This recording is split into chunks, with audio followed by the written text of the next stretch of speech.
Welcome to the 2 o'clock hour, Metro News Midday, powered by Salango Law. Visit salangolaw.com on a Wednesday, and I apologize because Stephanie Pauly is our producer, one of the producers of the show, and normally she has everything. We have a thing we call the run sheet, when we have who we're calling and what we're doing and so on. And so, and Stephanie, I don't even know whether you know this, I did the run sheet today, and I put the wrong date on. I put 2025 on it, because how many of us in modern day actually write the date out anymore? I mean, you did it when you were in school, you did it back when people wrote checks and whatever.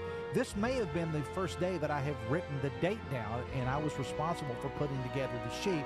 And my co-host, the lovely and talented AB, starts the show by saying January 24th, 2025, because she read it directly off the sheet, and it is indeed the year of our Lord, 2026. Oh yeah, he did find something out. Sonia, you're related to Thomas Jefferson? Well, no, I'm not related to Thomas Jefferson, but I am related to Samuel Kercheval, who was a historian. I'm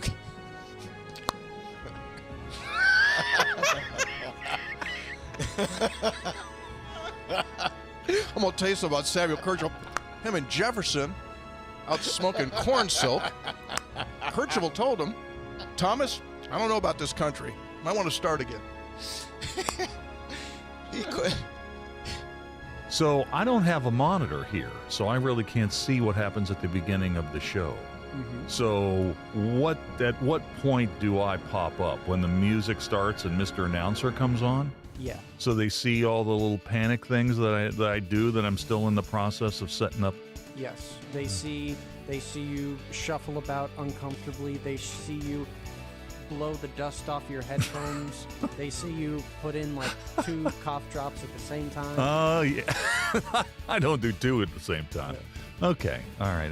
I don't know that. I should probably. Now, these shows are archived, right? So I can go back and watch them. Yes. So I could live this show in real time and then go home and, when I say something to Linda like, hey, did you hear when I did this? And she, I don't watch it. Well, let's get in front of the TV and watch me do it again for 3 straight hours. Yes, it's archived just like the audio podcast. Ah, that's right. And see, this is the thing that gets the NCAA in trouble, when it goes to court here. Is there a clock or not? Greg, we talk about the clock all the time. Mm-hmm. If he began in 2019, the clock should have run out, whether he's played the 4 years or not.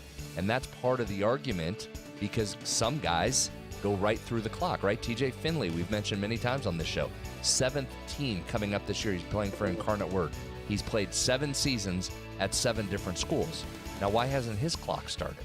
Why doesn't he have the 5-year clock? So if you're Aguilar, I get it. He just bounced him off the ropes. Somebody save this man. Oh, my Lord. Oh.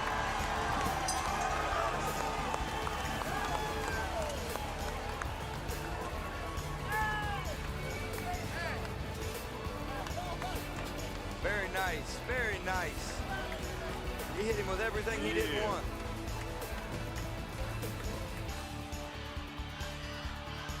Ten seconds remaining. It'll be a direct snap here. Snap back. It's Tyler. Tyler fakes the run. He throws. He's got an open man. Pass top 10. 5. End zone. It's a touchdown. Pulled in by Nestor. 3 seconds left. Are you kidding me with the play call right there by Kevin Whiteman? Again, forget the game-winning field goal. Whiteman says, we're going to try and win this thing right now. The direct snap to Tyler sucked everybody up, and Nestor slips behind. What an unbelievable gutsy play call, and then perfect execution by these Falcons. Things aren't always going to be great.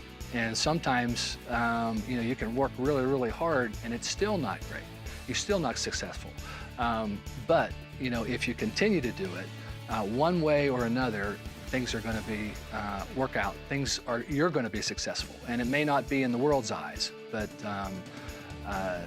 God's made us this way. He's blessed us with so many things. And I think that's one of our attributes that we need to have is we're going to continue to work. We're going to continue to work hard. And if it doesn't work out exactly how we want, just keep plugging away because God's got better plans.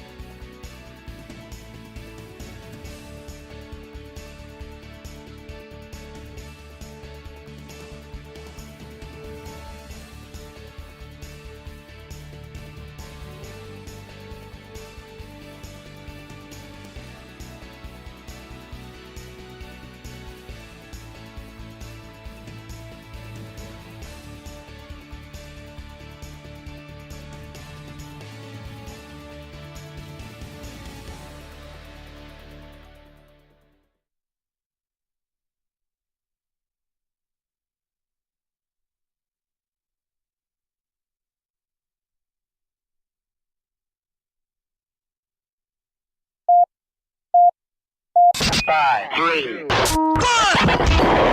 57! Red 57! Hot, hot! I don't believe what I just saw! Bill McKenzie kicks a 38-yard field goal on the final play of the football game. 5 seconds left in the game. Do you believe in miracles? Yes! It is a great night to be a Mountaineer wherever you may be. From the home of the state's land-grant institution, inside the Health Plan Studios, in the Dale B. Miller Building in Morgantown, it's time for the state's most listened to sports talk show. This is the CityNet Statewide Sportsline. CityNet, cybersecurity experts for the digital age. And now, across the state of West Virginia and beyond, Sportsline is on the air. And we welcome you into a Sunday night edition of the CityNet Statewide Sportsline, coming to you from the Dale Miller Building in downtown Morgantown. Sixth string co-host, Joe Mercado. Honored and privileged to be joined by the one and only Coach Hunter. Greg, welcome in. Boy, you're stepping into the chair on an incredibly busy Sunday, right? We've got live action. We've got recently completed action. We got a little of everything that's taken place today, but then obviously at the end of a very busy weekend. That's a good thing about today. You know what is also a good thing about today, Coach Hunter? What is that? We'll leave the studio here probably about, 8:05, 8:06, however long it takes us to go up the 2 flights of stairs to the door. There'll still be about 90 minutes of daylight still ahead of us. Oh, so daylight when we leave? It's fantastic. Yeah. Oh, happy for that. Boy, what a nice weekend. And for the Mountaineer baseball team, that hosting a 3-game set against Columbia, what a perfect weekend for March baseball. You don't get this very often. 3 perfect days. A little bit of rain late yesterday for the Mountaineers, but that happened after the game was completed. 81 degrees yesterday, about 65 today over at the ballpark, and the Mountaineers taking 2 out of 3 from Columbia. But as Coach Hunter said, we've got a lot going on right now. We've got games in progress. We've got games earlier today that have been completed. Of course, we'll also talk WVU men's basketball as they are getting ready to head out to Kansas City, where the WVU women currently are, and the Mountaineer women's basketball team with a 3-point lead on top-seeded and 10th-ranked TCU at halftime.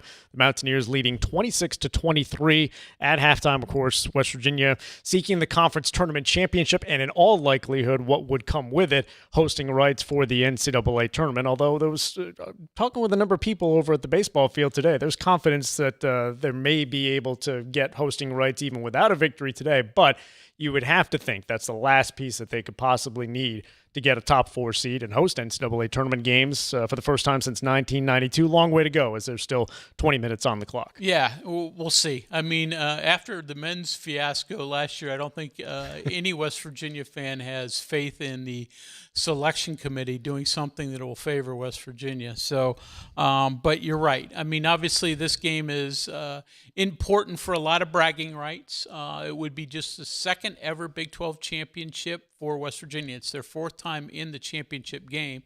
They won one in 2017, so they're trying for their second league title, tournament title ever. But also to go with that, the opportunity they hope for a regional host. It would be really almost a little under 2 weeks. 12 days away is the start of the women's NCAA tournament, and we know the top 16 teams in the nation will get regional hosting opportunities through the first and second round. West Virginia had that, as you mentioned, in 92, but in all these other years since, West Virginia's made it to the NCAA tournament a ton, but has not had other hosting opportunities, and that's hurt West Virginia as it hasn't gotten past the second round. Since you started talking about 30 seconds ago, Fairmont State, the Fairmont State men's basketball team has trimmed about 6 points off their deficit. They are currently taking on West Liberty in the Mountain East Conference Championship game up at West Banco in Wheeling. 1:36 to play, and West Liberty with an 83-76 lead on Fairmont State. We'll dip into the coverage with Travis Jones and Brad Howe coming up in a second for the exciting conclusion of that one there. But we've got This is fantastic, Coach Hunter. We have every screen in our studio here in the Dale Miller building is occupied with things that are going on. So great time of year and lots to discuss. Certainly earlier in the day, the Mountain East Conference Women's Championship game was held, and much like the Big 12 semifinal on the women's side last night, Coach Hunter, in which the Mountaineers defeated Colorado 48-47. Charleston defeats Glenville State by the final of 48-43 in a defensive showdown. So the University of Charleston secures the league's automatic bid into the NCAA tournament. Glenville State still very much in the mix for an NCAA tournament bid, but the Golden Eagles of the University of Charleston claim the Mountain East Conference Women's Championship. And as I said, the men just coming out of a timeout with 1:36 to go, and West Liberty with an 83-76 lead on Fairmont State. The WVU women and TCU have just gotten the second half back underway, and the Mountaineers making a free throw to open up the half, so they've extended their lead to 4 points at 27-23, and Jordan Harrison knocking down both, so the lead now 5 for the Mountaineers. So we'll keep an eye on all that. Though, on top of West Virginia getting a couple of free throws off a steal and then a foul. The foul was on Olivia Miles, the Big 12 Player of the Year for TCU. It's her fourth. She's had to go to the bench. So TCU now without the top player in the Big 12 conference, and probably you're going to have to play an extended period without her as she's picked up her fourth foul. So keep an eye on that one. West Virginia stretching its lead to 5, and we'll watch this as they just very early in the first minute of the second half. Yeah, Miles leading TCU in scoring, as she has for most games throughout the course of the season, with 11 points, but taken to the bench now with her fourth personal foul coming with just over 9 minutes to play in the third quarter. So we'll certainly keep an eye on that. Of course, the text line open to you throughout the course of the program. Hit us up with your questions at 304-TALK-304. That's 304-825-5304. Mountaineer baseball team, as we mentioned, took 2 of 3 today from Columbia University. Columbia took the opening game on Friday in the series 7-4, but the Mountaineers bounced back in exciting fashion yesterday with a walk-off grand slam from Brody Kresser in the bottom half of the 10th inning, as the Mountaineers won that game by the final of 9-5, and no such drama necessary today as the Mountaineers jumped on Columbia early with a 6-run second inning, and they go on to win by the final of 16-1. So the Mountaineers now 10-3 on the season, 4 weekend series, Coach Hunter, and they have taken all 4 of them, swept the first one, and then taken 2 out of 3. And the weekend rotation, which Steve Saban said, and we'll hear some of the comments from Coach Saban's talking about that weekend rotation, but tremendous start today from Max Yell, and those pitchers and Dawson Montessa and Chanson Cole, along with Max Yell, all will be in place when they open up conference play coming up this weekend when they go to Baylor. So the weekend rotation looking pretty strong in the early going, Coach Hunter, to start off the year for the Mountaineers. Yeah, exactly, and we've seen that most every night out. Montessa on Friday, admittedly from the coach, his lesser of his performances so far as the transfer got rocked up a little bit, but other than that, West Virginia's got great starting pitching from Montessa and many others along the way. So it has definitely been good to see. And in West Virginia's offense, most days, most games has been outstanding. Another double-digit run performance this afternoon. Now we'll see how all this equates once they get into Big 12 play, as you said, starting next week. But right now, promising signs for the Mountaineer baseball team as they continue to really progress through the early season, and tougher things to come, though.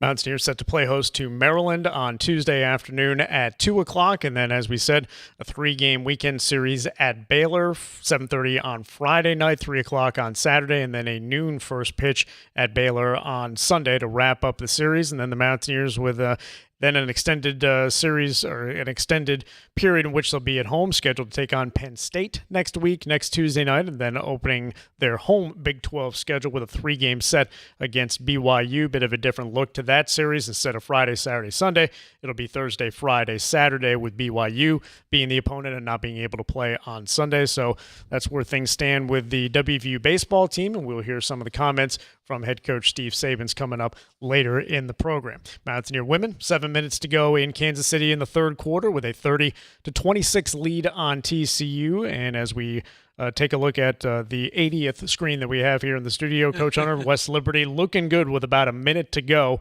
Just getting a rebound off of a missed free throw, and West Liberty with an 85-77 lead. Of course, a steal and a turnover and a three-pointer for Fairmont State. So Fairmont State now back within 5 points with 52 seconds to go. So let's go ahead and head to Wheeling, and we'll pass the mic to Travis and Brad, and they'll take us home. Well, they're just about to take a timeout. Couldn't have timed that more perfectly, Coach Hunter. So we'll keep it here for now, and let's get into some WVU men's basketball conversation. And as we said, we'll have Travis Jones talking about the MEC tournament coming up later in the program. We'll be joined by Brad Howe to talk about the path now that the WVU men's basketball team has ahead of them in the Big 12 conference tournament. And going into the weekend, Coach Hunter, the best possible scenario for West Virginia was that they could finish as high as 7. Ultimately, they were able to get to number 7 despite that loss to Kansas State earlier in the week. The Mountaineers defeating UCF by the final of 77-62 in a performance in which they really played well throughout the entirety of the game. UCF able to get within 4 in the early stages of the second half, and West Virginia able to go on a lengthy 15-4 run throughout the midway portion of the second half.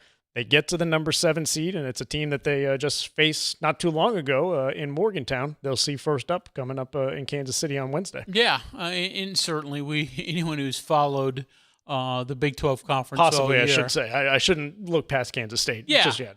But yeah, anyone who's followed this league on the men's side, well, women's side too, but it is just such a difficult path. Once you get into the tournament, even early round games are going to be difficult. And once you start to progress, you're facing top 10 teams along the way. So really difficult for West Virginia. But I think it's a real positive in his first season as West Virginia's coach with such a remade lineup to get a first round bye, a number 7 seed.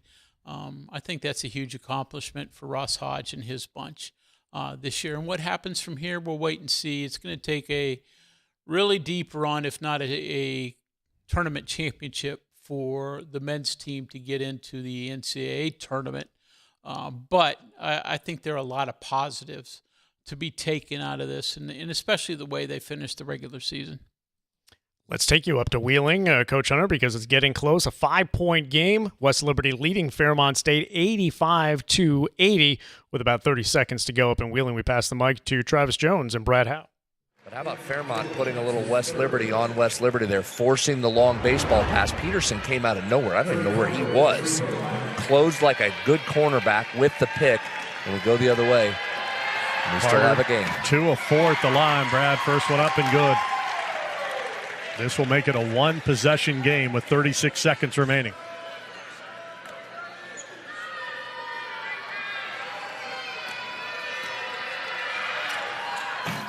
Missed the second 2-possession game, and Muldowney fouled by Jollander. Yeah, the Fairmont crowd doesn't like that, but I don't know that that's the worst thing, Travis. Get that clock stopped. Give you a chance to get the ball back here. 1-1.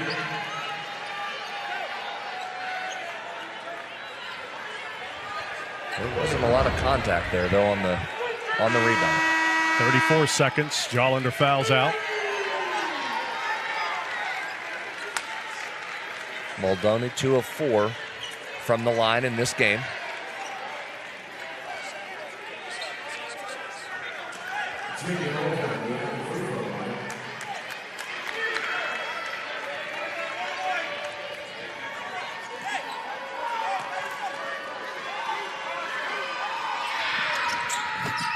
Muldowney's first free throw is up and good. 86-81, West Liberty up 5 here, 34 seconds remain. Next one, good. All right, Fairmont needs a 3, 35 seconds to play. Falcons just 6 of 22 from beyond the arc. Dobbs sees an open lane, throws it out to Peterson.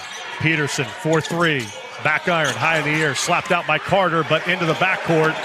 It's taken off the rim. That's legal. And a whistle and an offensive foul called on C.J. Meredith. And they're going to review this. That was right in front of us, Travis, but I didn't see what Meredith did. Let's look here at the replay. There's Meredith in the backcourt. Got called for, he extended his arm out there on Spatafor with the left hand. 20 seconds to go in Wheeling with West Liberty leading Fairmont State 87-81. We'll get back into that, but they are going into a video review on an offensive foul call. So as we're waiting that, we'll check in with Bob in Charleston. Bob, welcome in. Good evening. Greg, you put a good spin on the basketball season. Said they did as well as they could, and I guess maybe they did. But still, it's horribly disappointing to know they ended up 18-13, and they lost to the bottom 4 teams in the league: Oklahoma State, Kansas State, Baylor, and Utah. Those 4 wins would have made it 22-9, and probably a double bye in the tournament, and certainly a chance to make the tournament. So I guess you have to put a positive spin on it in your position, but still it's disappointing to think what could have been and even what should have been. Well, first of all, no one has asked me to put a positive spin or negative spin on anything in all the years I've done this. So, I mean, that's just my thought. I mean, you are right. West Virginia lost some games to the lower portion of this league, but also won plenty of games to the upper portion of this league. And, that's the Big 12 Conference.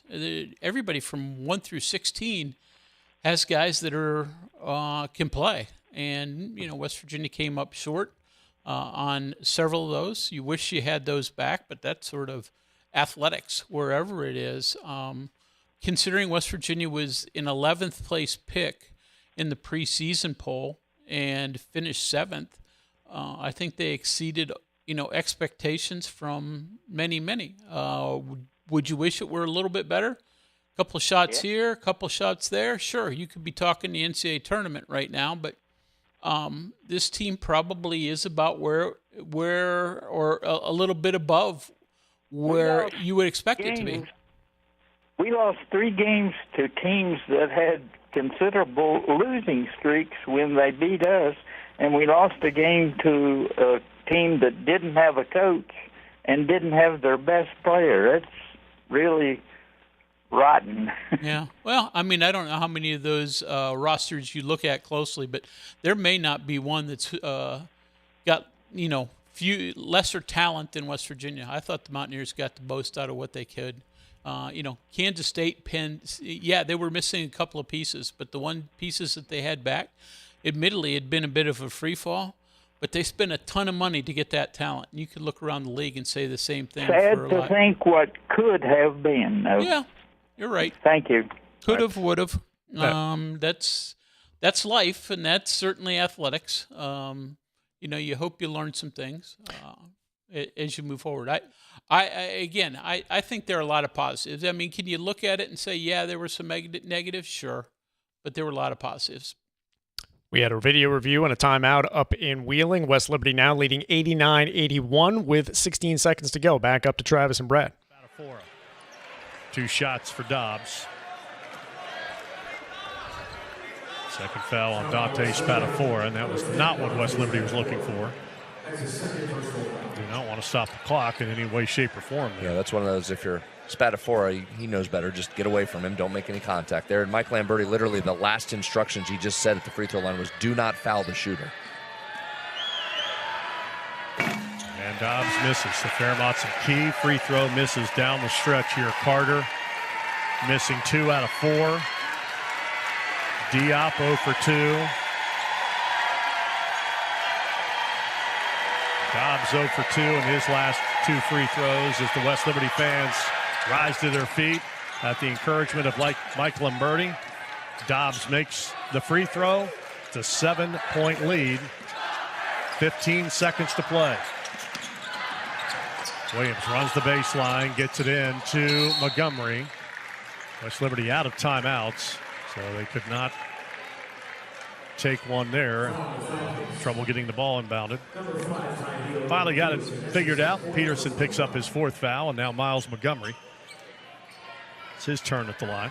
And as we're awaiting free throws for West Liberty, leading by 7 with 13 seconds to go, the WVU women have taken their largest lead of the game in Kansas City, just passing the 2-minute mark in the third quarter. The Mountaineers with a 40-30 lead on TCU in the Big 12 championship game. Jordan Harrison with 13 points, Sydney Shaw up to 10, and we'll head back to Wheeling as it looks like West Liberty about to put this one on ice and secure the MEC Tournament Championship. When those Mountain East Conference teams have to play off and you eliminate somebody, but if you want to say that's going to happen right now, sign me up for a 4th meeting of the year between these two. Now Downey, offensive rebound on the missed free throw. And he'll go to the free throw line to shoot 2 with 8.9 seconds to play.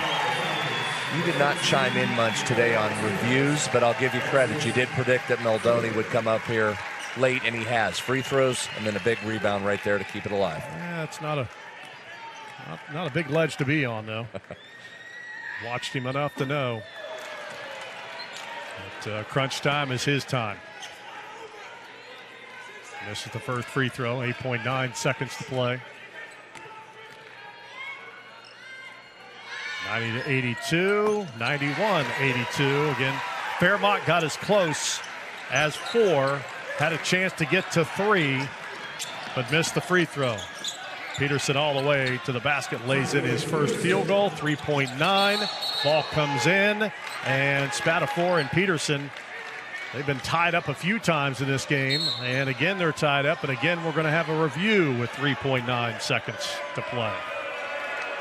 So West Liberty with a 91-84 lead on Fairmont State, and it's academic at this point, 3.9 seconds left, but they're going to a video review. So the Hilltoppers about to close this one out. About to wrap up play in the third quarter in Kansas City with the Mountaineers still with a 40-30 lead on TCU. And Coach Hunter, as you mentioned, Olivia Miles, the leading scorer for TCU, picking up her 4th foul in the opening minute of this second half. And given the scoreboard, and you're having to wonder at what point do you play despite the foul and get back in there, maybe as early as the start of the fourth quarter. Neither of us are obviously coaching TCU because they only sat her for about a minute or two. She's been in the game for quite a while. So they're risking it by playing her with her 4th foul, as even despite that, West Virginia has gone up 10. And make that 11 for the Mountaineers, who have now taken a 41-30 lead with 45 seconds left in the quarter. Now, it's not necessarily been sort of like if you watched West Virginia's victory yesterday over Colorado, this hasn't been the hottest of shooting fests that you'll ever see. West Virginia has made just 32% of its baskets, TCU just 36.4%. And unlike a lot of games where West Virginia wins because they're forcing 25 turnovers and getting 30 points off those, TCU only has 11 turnovers itself, but West Virginia has just 6. It's been rebounding that's really been the big issue that's gotten West Virginia to where they are right now, as TCU gets a couple of points and pulls within 41-32 with 28 seconds left.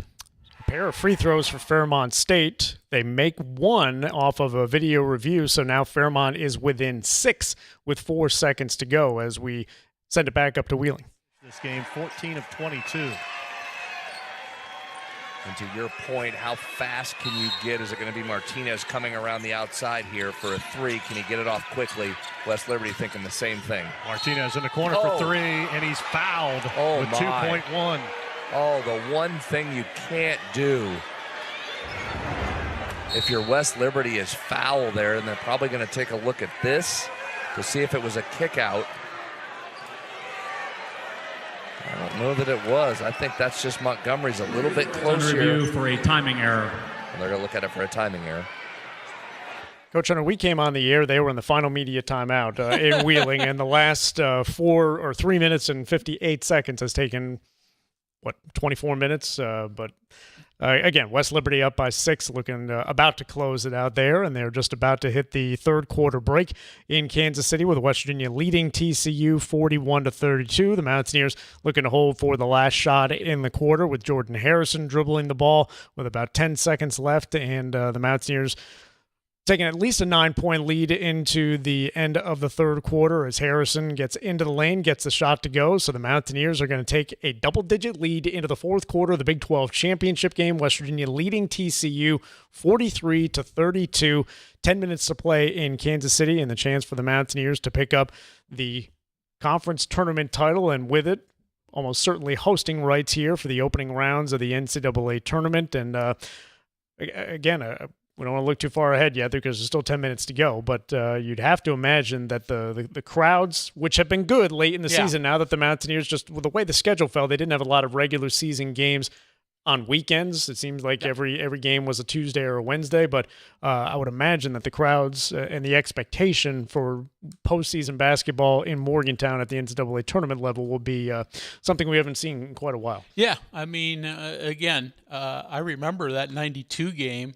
And that, I mean, their opportunity, they hosted Clemson. What were you, 5 at the time? Yeah, okay. Well, close to it. Hosted Clemson, and it was a great crowd, well over 10,000 at that point, the largest ever for a WVU women's basketball game at the Coliseum. So that was a good one, but I would bet that this one would even be better because there's been so much enthusiasm about what West Virginia has done in recent years, especially the recent time under Mike Carey. And then, you know what? I mean, the crowds will be great. The atmosphere will be great. But the opportunity to get to Sweet 16, I mean, that's something you just can't overlook. I think that would be a perfect way to finish this.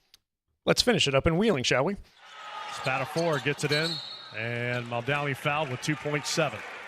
Well, we're not quite finished yet. 2.7 seconds left. Fairmont State getting some free throws to get within 3 points, so it's 91-88. West Liberty heading to the line with 3 seconds to go. One free throw will put this out of range for West Liberty and give them the conference tournament. So one last time, let's head back up to Wheeling with Travis and Brad for the conclusion of the MEC championship game. 6 of 8 of those here in the second half.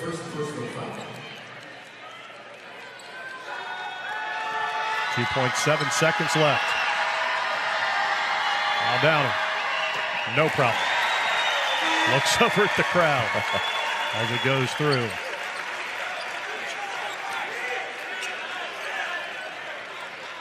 And he didn't move. Kept his feet right on the line, assumed the position. Well, Worth is waiting goal today at the line as he has not made a field goal. I lied, Coach, on a Fairmont State with one timeout left. Down 5 with 2.7 seconds to go.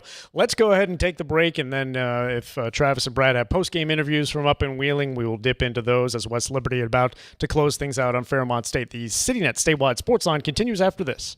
If you have a child who's a junior in high school in West Virginia or know someone that does, please listen up. Here's your opportunity to win a full scholarship from West Virginia Wesleyan College that includes room, board, tuition, and fees. The 19th Annual West Virginia Scholar Program is presented by ZMM Architects and Engineers and the West Virginia Farm Bureau. The deadline is May 3rd. For details, go to wvmetronews.com to apply. That's wvmetronews.com. Remember, application deadline is May 3rd. We are there for you, to care for you at the health plan. We are here for you. For over 4 decades, we've been rooted deep inside West Virginia. Through thick and thin, supporting local families and businesses. Proudly serving your neighborhood since 1979. Your trusted partner in the community. The health plan. We are here for you. Live from the Health Plan Studios, the CityNet statewide Sportsline returns in 2 minutes on Metro News, the voice of West Virginia. New year, new trucks. Start your year off with a new truck from Dan Cava Toyota World. Now lease a 2025 Tacoma for as low as $299 a month. Save over $7,500 off on select Tundras or get 2.99% for 72 months. It's your last chance to get a gas model 2025 RAV4. Don't miss out. Come experience cars you can count on year after year. Dan Cava, Toyota World in Fairmont. Shop the road. You know CityNet is West Virginia's leading technology company. Whether we're managing IT infrastructures, protecting the critical data and networks of our region's businesses, or providing fiber broadband, TV, and phone services, we are your go-to experts. We're also a strong partner in the communities in which we serve. CityNet, your trusted technology partner. Learn more about us, visit citynet.net. It all comes down to this in Charleston. The 2026 West Virginia Boys High School Basketball State Championships presented by Chick-fil-A. Saturday, March 21st. Every possession, every roar of the crowd, every championship moment. Live on Metro News Television, powered by GoMart. Watch on mobile, Roku, Apple TV, Fire TV, LG TV, and select Samsung Smart TVs. Details at WVMetroNewsTV.com to get in the action.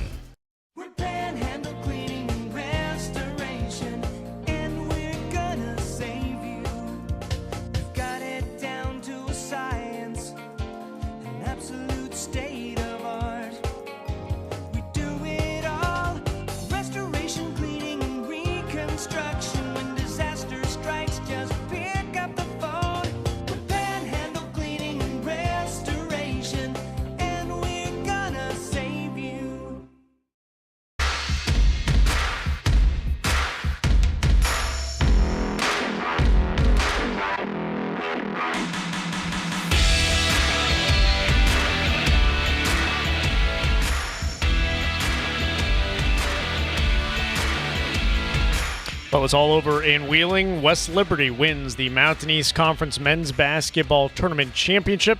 The Hilltoppers sweeping this year's MEC titles, doubling the regular season with the tournament championship. West Liberty winning 93-88. And let's pass the mic to Meg Bulger up in Wheeling. Yeah, that's part of the system. We play deep. We play 10 guys. We're ready to go. Everybody's ready when their number's called to give 110%, and that's what we do. You talk about the system, and whenever someone's number is called, it seemed like number 5 was called tonight. You had 18 points, 5 rebounds, 3 assists.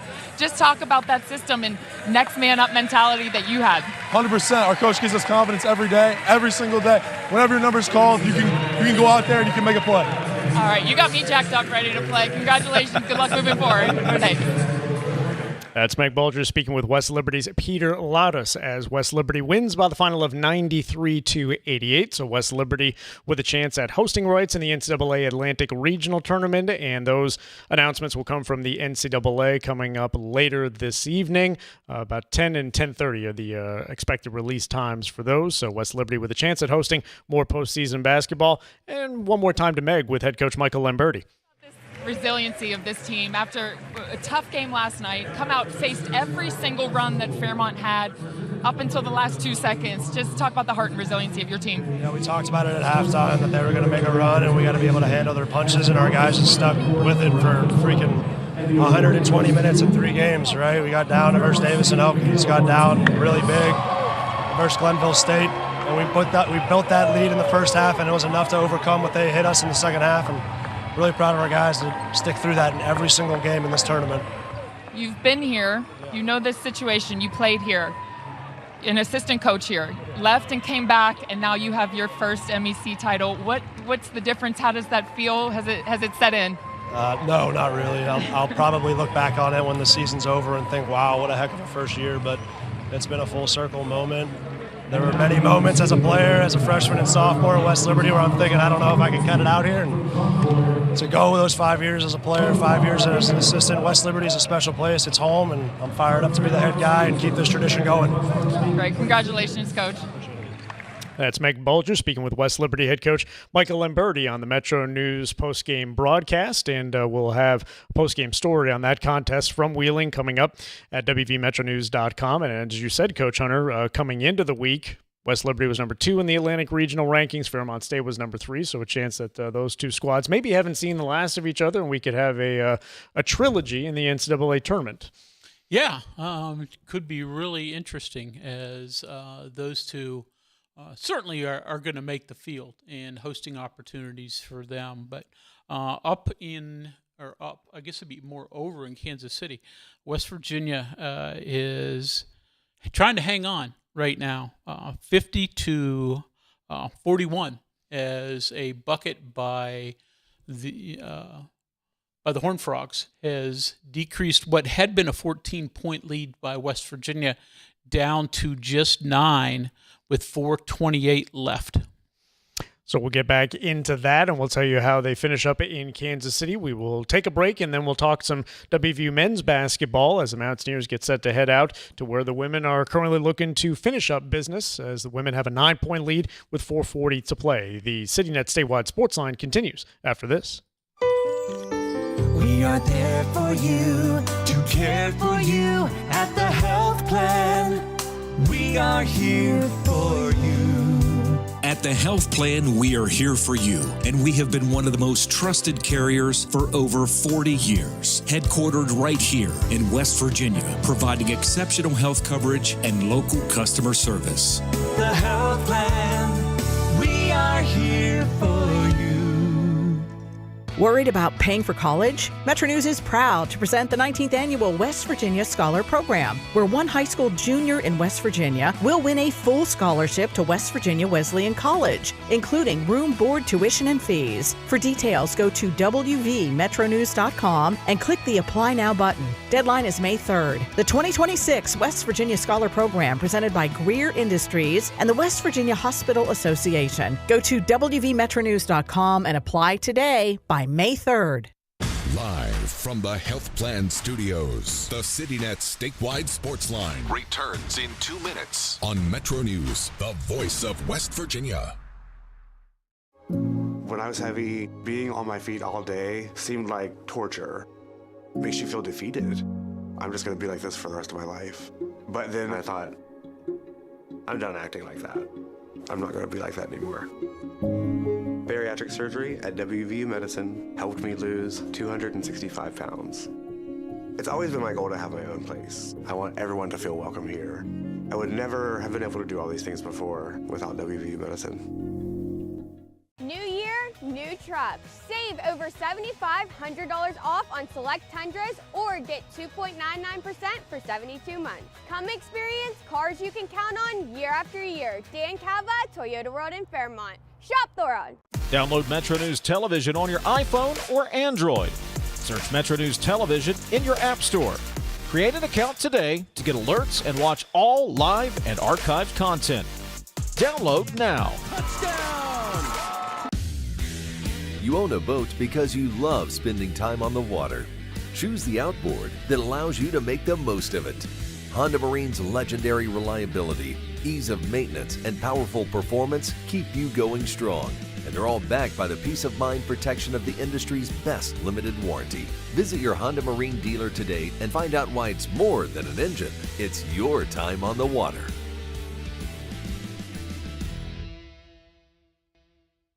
Leading the efforts to build a stronger West Virginia, the High Technology Foundation has a proven plan to strengthen and diversify our state's economy. The I-79 Technology Park's high-capacity infrastructure continues to attract advanced federal operations that are driving economic growth. This keeps our young, educated residents in the state and brings West Virginians home. The High Technology Foundation, building a stronger West Virginia. Learn more today at WVHTF.org.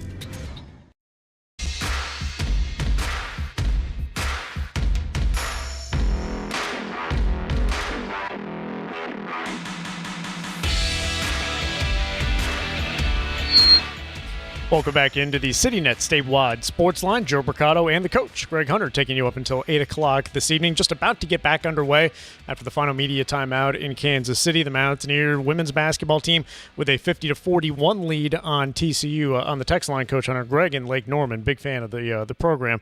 While the ladies are up 14 in the second half, I hope they do a better job closing out games than the men do. Well, hey, up 9 with the final media timeout and 4:16 to play. So we'll see if West Virginia can hold on on and win the conference championship. So we will keep an eye on that as we proceed throughout the course of the program. But let's get into some WVU men's basketball conversation for the time being. As we said earlier, the Mountaineers picking up a 77-62 win over UCF on Friday night to put a wrap on their regular season with an 18-13 record, 9-9 in Big 12 play. And we'll hear from Honor Huff and Ross Hodge. Let's start with Honor Huff, and he started off his comments on Friday evening talking about his journey to WVU and his one season in the Gold and Blue, taking more of a reflective tone as he addressed the media afterwards. Obviously a bumpy road, as all things are in life, but it's a special moment. I've been in college for a minute, and there's not a better feeling than what you do after a win here and singing that and be able to evoke yourself with emotion in a positive way. I can't thank Coach Hodge enough and this staff for allowing me to display my talents even further on the highest stage and the vision they had in me from my first phone call with Coach Hodge. So I'm just thankful to be in this situation. I mean, not a lot of people get to say they played at the high major level or even Division I basketball. So I'm thankful for my teammates and, this group and even you guys for being a part of my journey. We thank Honor Huff for thanking the media, and that's not the first time that's happened this year, so always great to have him behind the microphone. I mean, you've got to deal with these guys a great deal as well, from Honor Huff on down through. This again, is it the most talented group in the world? No. But, boy, they've been a fun group to cover and to deal with, interview opportunities, and maybe I look at that too closely because in the end, some people only worry about wins and losses. And this team has had plenty of both, but they've been a good group of guys. I've enjoyed them. Got at least one more opportunity to watch them play, hopefully a few more. This team will play in the postseason, I would think, if they want to. We know that sometimes if you don't make the NCAA tournament, people start going their different ways, and like last year, turn down a lower-level postseason chance. But I would think that this team would play in the Crown or potentially the NIT if it doesn't make it all the way through and win the championship in Kansas City. Texter, did WVU football practice start? Just curious. Yes, they did. Started yesterday. No media access, no interviews, so we're happy to answer any other questions, but that's about all we know at this point. If you follow social media, they had a ton of recruits there, and they're the ones who were posting the video and the photos that I got a chance to see. Don't give me ideas. Yeah. No, don't give me ideas. So, we'll have interview opportunities tomorrow evening, or at least the media will.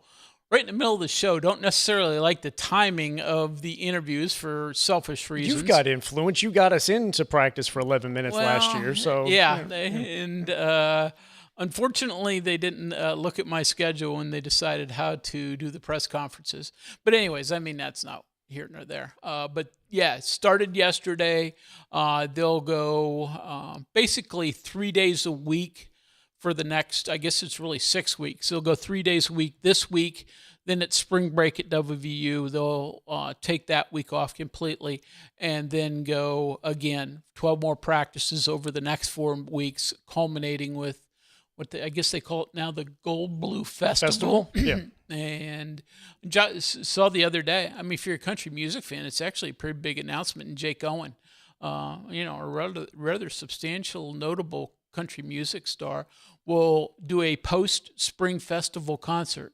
I guess he's part of the festival. After the on-field activities by the players, Jake Owen will take the field. And that's coupled with, if you're a baseball fan as well, the Mountaineers hosting Houston that weekend. So that'll be game 2 of a 3-game set and a 4 o'clock first pitch on that Saturday, April 18th, where we can only hope that we have as good weather as we did today. Back underway after a timeout on the floor in Kansas City with the Mountaineers up 11 with the ball and 3.5 to go. While we're waiting on the conclusion of that, let's head back into the men's basketball post-game comments, and we'll check in with Ross Hodge, and he talks about this first group that he had to coach at West Virginia.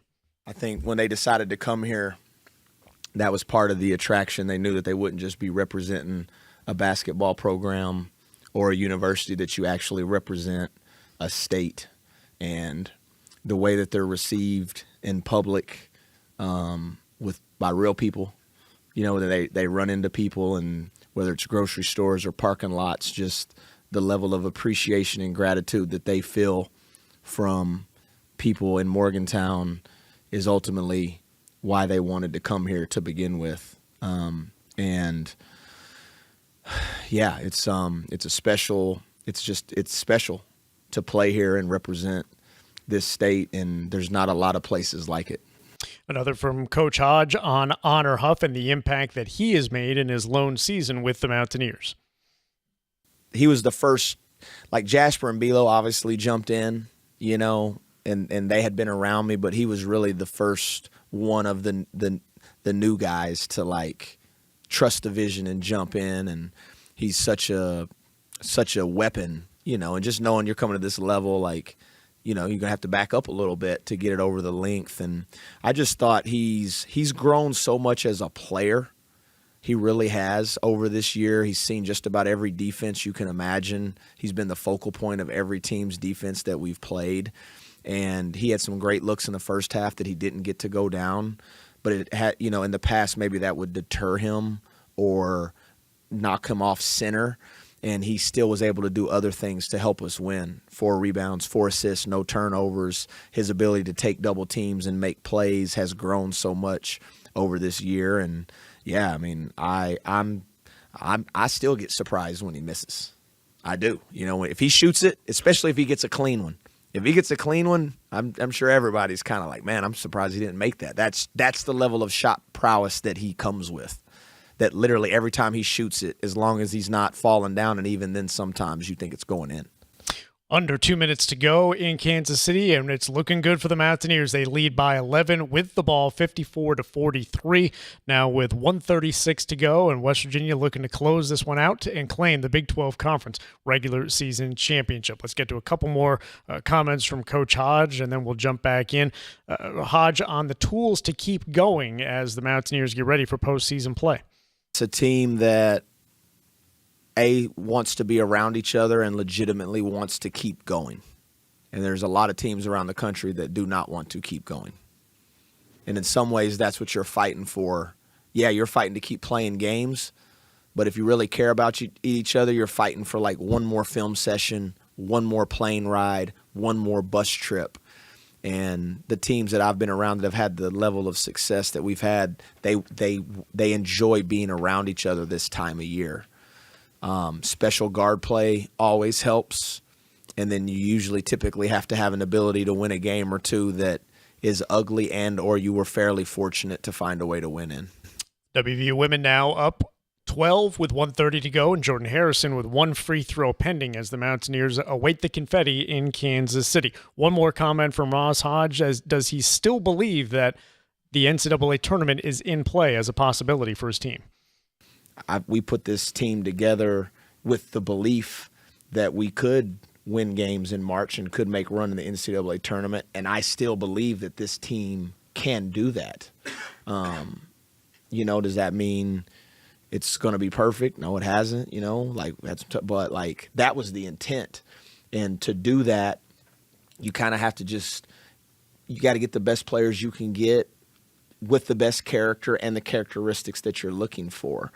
Ross Hodge on the chances that the Mountaineers can still make a run into postseason play, and obviously that will start, Coach Hunter, with their first round game against their second round game against either BYU or Kansas State, the winner of that game. And then if they're able to get through that, you're looking at one of the best teams in the league in Houston as the number 2 seed. So certainly great opportunities still ahead of the Mountaineers, but a great challenge that not only will come in their second round game, but in the quarterfinal as well. Yeah, no, you're exactly right. So take your swing, see what happens. You know, I'm not going to count out K-State, but you certainly have to think BYU is a favorite in the first round, though we know the Cougars have had issues down the stretch. Good one last night, though, against Texas Tech. Yeah, got a very nice victory last night against a top 20 team in Texas Tech. So, you know, that's going to be difficult in its own right, and it gets only progressively more difficult from there. But,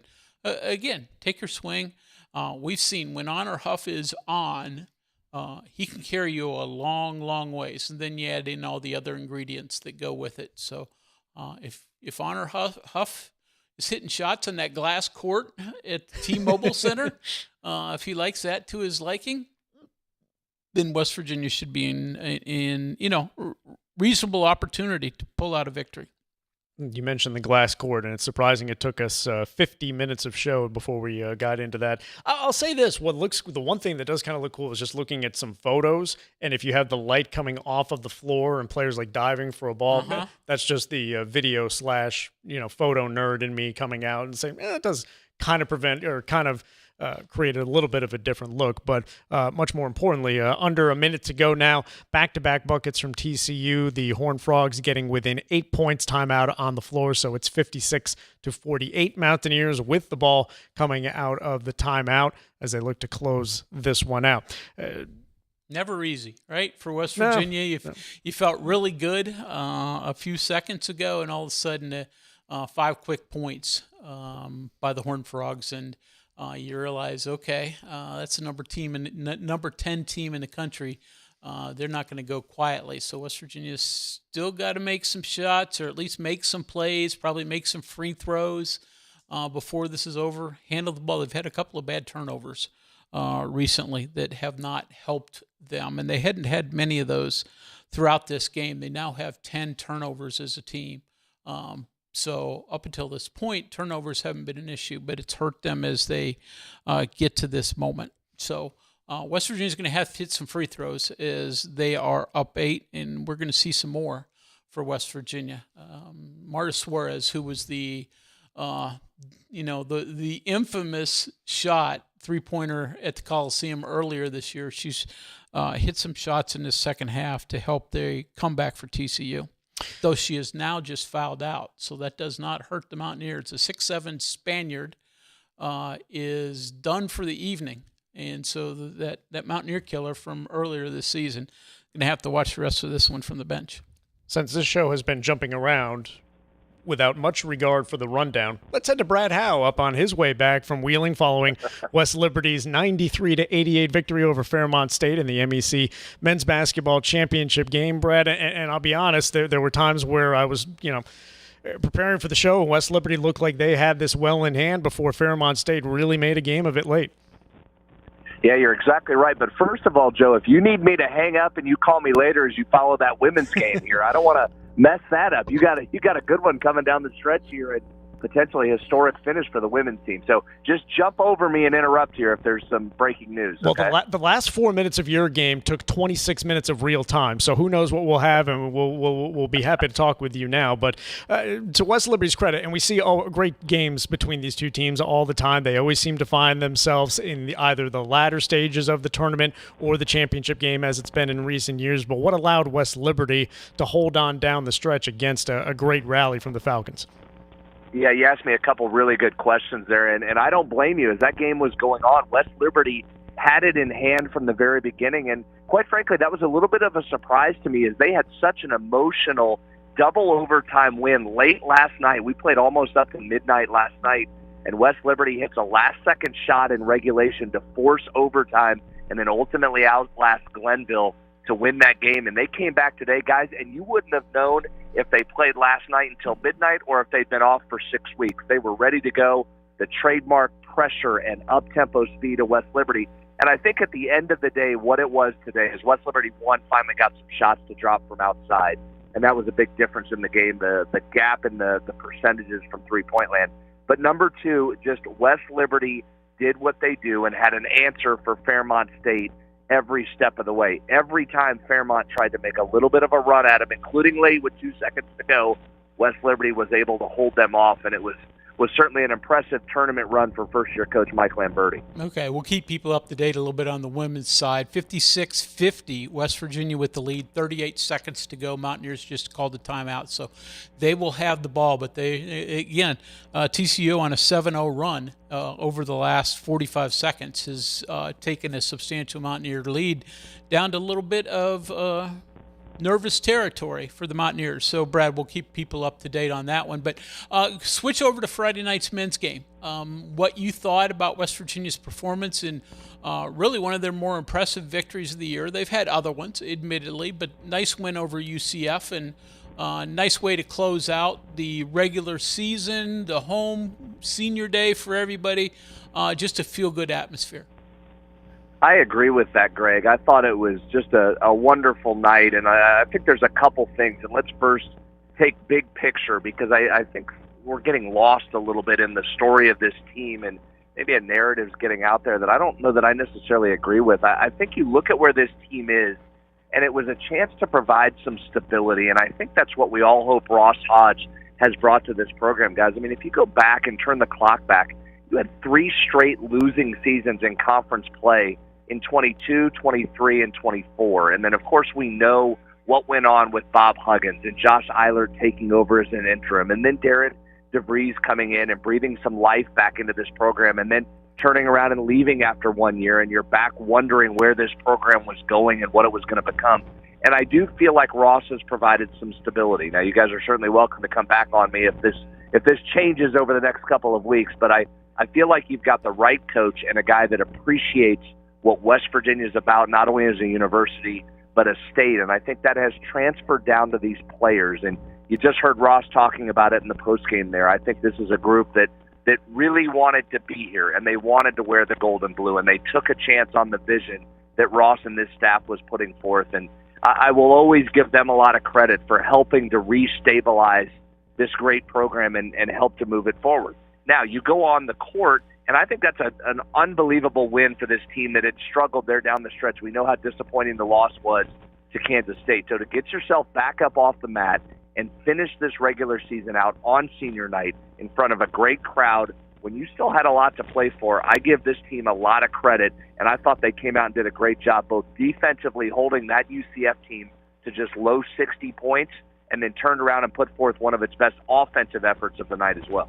34.8 seconds to go in Kansas City. Coming out of a timeout, West Virginia ball with a 6-point lead, 56-50 on TCU in the Big 12 championship game. Brad, the potential opponents for the Mountaineers, and obviously they put themselves in the best position possible going into the weekend by getting the highest seed that they could in the number 7 seed.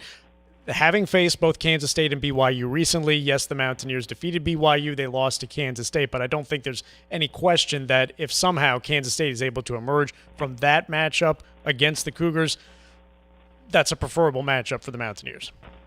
Yeah, I don't think there's any question, Joe. And so that's one of those things. First of all, kudos and credit to this program for getting itself a first-round bye again. As I mentioned, coming off those 3 losing seasons, that's now 2 years in a row where you've gone into Kansas City with a bye. That said, I'm not sure there's a single opponent in this league that I would say I'm comfortable with playing in the opening round game. But, man, BYU might be at the top of that list. You talk about uncomfortable when you have to face off again potentially against what may be the number 1 pick in the draft, coming off what was his worst scoring performance in Big 12 play. I thought West Virginia was fantastic against BYU as a whole, but specifically A.J. DeBonsa in the game at the Coliseum. So, yeah, I definitely don't welcome seeing him again in Kansas City, but the league is what it is, and if you're going to win games, you're going to go through somebody that's very difficult. So if it becomes BYU, so be it, but I'm with you. I'd much prefer to take Kansas State again, but I have a feeling you're going to get a BYU team that's going to be hungry for a rematch. Brad, continuing our update from Kansas City on the women's side of the tournament in the championship game, pair of Jordan Harrison free throws has pushed West Virginia to a 58-50 lead. 33 seconds remaining, TCU basketball after a timeout. So quick update there. Look at the men's side of the tournament overall, which starts Tuesday, so not much turnaround as they flip the arena in Kansas City from women to men. But, boy, this could be really entertaining, though. Is Arizona just such a prohibitive favorite that it's nobody else, or is this thing wide open? Yeah, I don't know if it's either of those things, Greg. And I certainly wouldn't say that there's one team in this league, as good as it is, that's that big of a favorite, although if you're going to pick one, Arizona's a good choice. I think they're just so talented, multiple guys that can hurt you. They can guard you when they want to as well. I think Houston's really good as well. I know they're prone to some big scoring droughts, even with the talent they've amassed here. But I think that team, as tough as it is, the winning culture that's established, those 3 veteran core nucleus guys they have, I think Houston's in the discussion as well. And listen, we know what Iowa State brings down there in terms of a fan base. We know that it can turn in to Hilton Coliseum South at times. I do think they might have a couple of defensive flaws, but I'm certainly nitpicking because I think they're one of the best teams in the country as well. But I don't know that wide open is appropriate, but it wouldn't surprise me if there's 3, 4, 5 teams that have a chance to go in there and win. I do think Texas Tech certainly took a big loss with no JT Toppin, but they in Kansas certainly can make life difficult for folks as well. 8.4 seconds, and the Mountaineers headed to the free throw line, up 7, 60-53. One more for you, Brad. Travel plans lead up to the tournament. What's the schedule for the team look like? Do they get a look at the court, the famous court, in the arena before they actually take the court? Yeah, we should get a chance to get on there and see what that looks like, feels like, what it's like to move around, how's the ball bounce off it. I'm really interested to see this glass court. A lot of talk about it, obviously. We'll see it here soon. Teams leaving tomorrow morning. We'll head out to Kansas City and have a day to get settled and watch the games that begin on Tuesday. Here's an inside baseball, or inside basketball, I guess it should be. How many different pairs of shoes do they take? Because I have heard that this court is a bit slippery, and the Mountaineer women's team switched out shoes from game 1 to 2 and obviously now in game 3. So they take enough different type of shoes that maybe a different one with a different grip that they can switch to? Well, now, Coach Hunter, it's not like football cleats where you have short ones and long ones there. Now, you know what? I'll report back to you. I know this on just regular road trips when it's just one game. My guy, Honor Huff, for sure has 2 pairs of shoes. He goes into every game with 2 pairs. He's always ready to swap out if the first one's not working from shots falling. But when you have a potential multiple games to play, I'm not sure how many they travel with. I will do some investigative research when we get on the plane and arrive in Kansas City, and I will be sure to report back on Sportsline. Well, back in your playing day, you were a shoe geek, right? I mean, you probably traveled with about 24 pair. Your buddy down I wish the I street. could have back in the day. Yeah. Listen, if they were as plentiful back then as they were now, yes, I would have traveled with about 10 pairs. But unfortunately, I packed up my orange ponies, and I went to work with those. Well, I'm absolutely enjoying this conversation. Breaking news from Kansas City, Mark Kellogg smiled. And the reason is because West Virginia is up 9, 62-53. Final. 8.4 seconds. Oh, you're cheating by looking at the stat broadcast. Yeah, I'm cheating. I can't not look at stat broadcast. I got to be ahead. But West Virginia, by that 62-53 mark, has won the women's Big 12 championship, earned the automatic automatic berth into the NCAA tournament. And Brad, I'll let you make one final prediction before we let you go. Does this lock West Virginia into a regional host? How does it not, Greg, right? And the answer is weird things happen to West Virginia in these situations. But if you were right on the cusp of hosting anyway, and I think we could have made a compelling argument even had they lost, I don't know how the Big 12 champion that's had the year that they've had does not get a hosting situation at Hope Coliseum, which would just be incredible. And guys, I'm not breaking new ground here, but what a job by Mark Kellogg in his first 3 years. This year in particular, you lose J.J. Quinterly and you find a way to win a Big 12 title, and you do it however you have to do. I mean, you talk about games that aren't works of art on the offensive end. I mean, you're not putting up 80 points in these last couple games, guys. You score in the low 60s, you hold your opponent in the 50s, and you win however you have to win by mucking it up as this team does. And what an unbelievable season. Credit to them. And how is it not a hosting situation, Coach Hunter? Has to be. Absolutely. Well said, Brad. And as we're watching the ESPN monitor here, Jordan Harrison speaking with Angel Gray in tears. Great scene in Kansas City as the Mountaineers jumping up and down behind their leader in Jordan Harrison. Brad, we'll cut you loose. We know you got to get back from Wheeling. Safe travels out to Kansas City, and we'll check in with you throughout the week. All right. Thanks, guys. Talk soon. Brad Howe from Wheeling coming back from the Mountain East Conference Championships. And the Mountaineer women's basketball team, Big 12 Conference Tournament champions. The Mountaineers avenging a pair of regular season losses to TCU as West Virginia wins by the final of 62-53. We will put a wrap on the game coming up next as the CityNet statewide Sportsline continues after this. Starting March 10th, Metro News brings you the 2026 West Virginia SSAC High School Basketball Championships presented by Chick-fil-A. First title for Spring Mills and boys basketball. The best teams in the state will once again meet at the Charleston Coliseum and Convention Center to compete for the title in their respective classes. The girls tournament runs March 10th through 14th. The boys play March 17th through the 21st. Catch all the games on the Metro News Radio Network and at WVMetronews.com SportslineTV.com, where you'll also find up-to-the-minute scoring, stats, and brackets, the latest tournament news, and game recaps. Also, you can watch the live HD video streams of the Class Championships both Saturdays on Metro News Television. The luck and skill of the Irish, they win the AA championship. The 2026 West Virginia SSAC State High School Basketball Championships beginning March 10th. Presented by Chick-fil-A. Exclusively on Metro News, the voice of high school basketball in West Virginia. The WVU Medicine Medical and Surgical Weight Loss Center offers a comprehensive surgical program to help you obtain a healthy weight and improve your quality of life. Our nationally recognized bariatrics program has a strong focus on pre-surgery education and long-term weight loss after surgery. We're here to help you every step of the way. Reserve your spot at the next free no-obligation information session by calling 304-293-1728. Live from the Health Plan Studios, the CityNet statewide Sportsline returns in 2 minutes on Metro News, the voice of West Virginia. Hi, I'm Chris Lawrence. Make plans to join me at the Mountain States premier fishing, hunting, and outdoor sports show presented by Can-Am, Saturday and Sunday, March 7th and 8th at Milan Park in Morgantown. Over 200 vendor booths and 100,000 square feet of everything outdoors, all under one roof. Great prizes, seminars, and kids fish for free in the Academy Sports Trout Pond. It's the 24th annual West Virginia Fishing, Hunting, and Outdoor Sports Show, March 7th and 8th at Milan Park in Morgantown. Doors open both days at 9 a.m. The Mountain East Conference men's and women's basketball tournament returns to Wheeling from March 4th through the 8th. Westbanco Arena will serve as the host of one of the nation's premier basketball leagues, featuring one of the highest scoring conferences in America. Action begins on Wednesday, March the 4th, and concludes on Sunday, when 2 champions will be crowned. For advance tickets, go to westbancoarena.com. Visit mountaineast.org for tournament information. The 2026 Mountain East Conference Basketball Championships, presented by the Health Plan.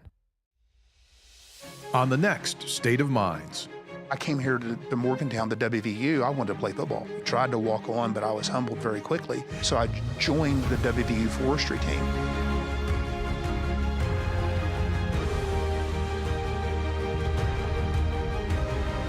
What my father taught me was the importance of hard work and the importance of sweat equity.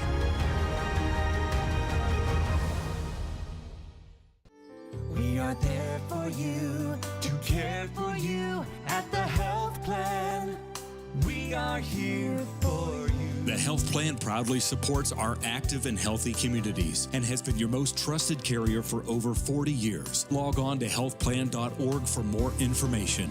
We are there for you, to care for you at the Health Plan. We are here for you.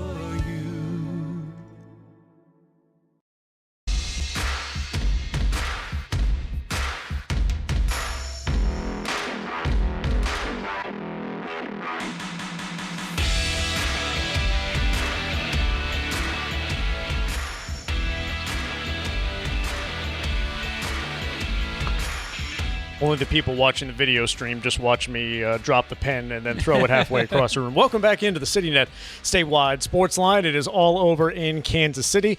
The WVU women's basketball team, Big 12 Conference Tournament champions, as the Mountaineers knock off TCU by the final of 62-53. And with it, in all likelihood, and again, we learned last year on the men's side, not to speak in absolutes, but in all likelihood, West Virginia able to earn hosting rights for the NCAA tournament. And as we were talking in the break, Coach Hunter, the tournament dates, the men have had the similar structure of playing Thursday, opening round games on a Thursday and Friday, second round games on a Saturday and Sunday. The women start one day after. Yeah.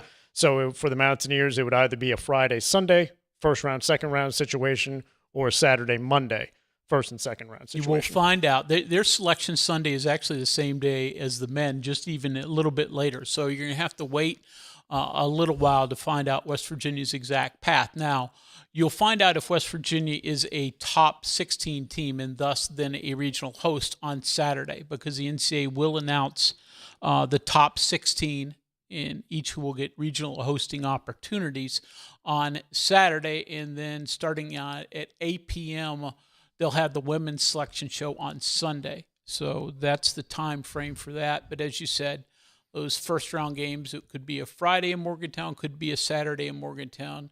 You move on from there. If you win 2 and get into the Sweet 16, which, again, has been a long, long time that West Virginia has had that opportunity, those will take place in either Sacramento or Fort Worth. They just use two Sweet 16 Elite 8 sites on the women's side instead of 4 like they do on the men. So a few more games, or a couple more games at each. And then Final Four, if you want to make your plans, I hear Phoenix is lovely this time of year. Exactly. Yeah. Phoenix, Arizona. So that's what we're looking at for West Virginia. We're going to have to wait until Saturday to make certain West Virginia is going to be a regional host, and then we'll find out opponents, time, date, all that stuff on Sunday night. And again, to reiterate, the top 4 seeds in each of the 4 brackets, or the top 16 overall, have the opportunity to host. And obviously, each site has to bid, or each school has to bid to host. But certainly, West Virginia, those conversations have long been underway. And as they've been close in recent years, the opportunity has been there. West Virginia just not able to get that last piece that they were able to get today with the conference tournament championship, which likely puts them in position to host. And they also got a pretty good result earlier today with Duke winning the ACC tournament championship. And, of course, the Mountaineers defeated Duke in the famous game at the Greenbrier, which seems like it was 5 years ago, but it was only a week before Thanksgiving. But that's another victory that has really helped West Virginia's net rating probably throughout the course of the season as their best overall victory. Yeah, though this one against TCU this evening is going to help a great deal as well as you look to move up the net ranking scale for West Virginia. And I know we talked about before, there are going to be a lot of people who are going to want to get into the Coliseum. Have heard nothing in terms of tickets or anything like that. I would doubt that they'll have a lot of information on tickets until after everything is secured and after, but we'll see over the course of the week if West Virginia releases any ticket information, as they hopefully will get the opportunity to host the NCAA tournament for the first time in over 30 years. Going through the game flow a little bit, and obviously we kept you updated throughout the course of the broadcast in the second half, but the Mountaineers up by 2 points after 14-12. The game remained close at halftime. West Virginia briefly relinquished the lead in the second quarter after a 3-pointer from Marta Suarez put TCU up 20-19, but West Virginia able to close out the first half well on a 7-0 run, so they led 26-23 at halftime, and then they never relinquished the lead in the second half, although TCU did creep within 2 points at 2 different occasions. In the third quarter, the Mountaineers up 43-32 at the end of 3. They were able to keep TCU at arm's distance the rest of the way. The Mountaineers winning by the final of 62-53 to take the Big 12 Conference Tournament title, the second in program history. Jordan Harrison leading the way. Unsurprisingly, a 21-point effort. She goes 10 of 10 from the foul line to go along with 6 rebounds, 4 assists as well. 3 Mountaineers scoring in double digits. Sydney Shaw contributing with 17 points on 6 of 13 shooting from the floor. She also had 7 rebounds.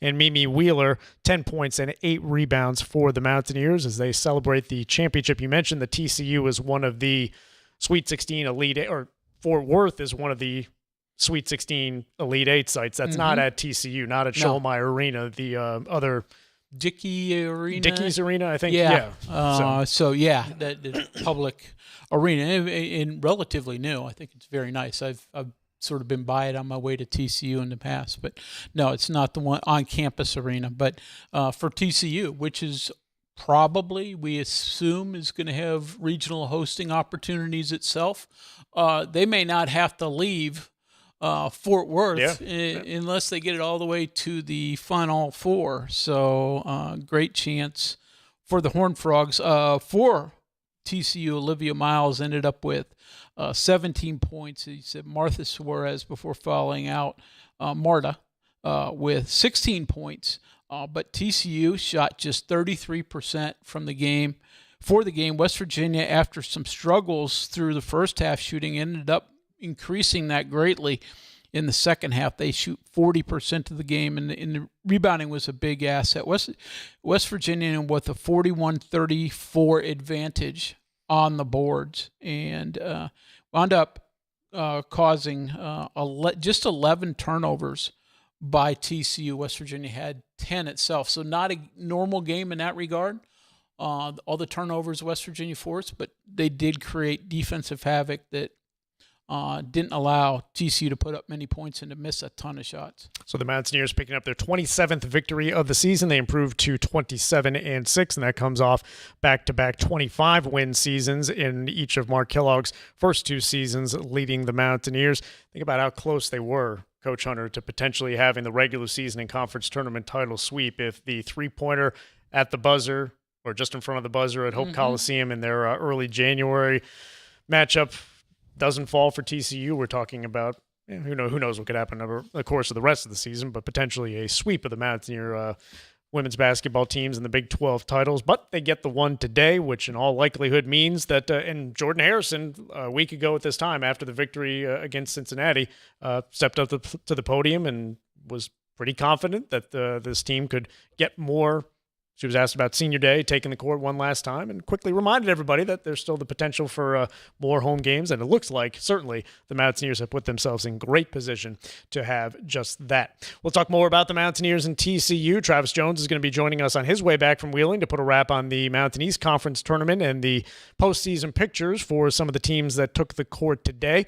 We'll get into some baseball conversation as well, as the WVU baseball team took 2 out of 3 from Columbia earlier this afternoon. The CityNet statewide Sportsline continues after this. Running a small business means wearing a lot of hats, and dealing with tech problems shouldn't be one of them. CityNet helps West Virginia businesses keep their technology running smoothly, from networks and computers to backup, security, and day-to-day support. Whether you don't have IT staff or you have a small team that could use extra help, CityNet can take care of the technology or work alongside your team to fill in the gaps. With proactive monitoring, fast local support, and solutions built on CityNet's fiber network, your business stays productive instead of reactive. Call us at 1-844-CityNet to get started. We are there for you, to care for you at the health plan.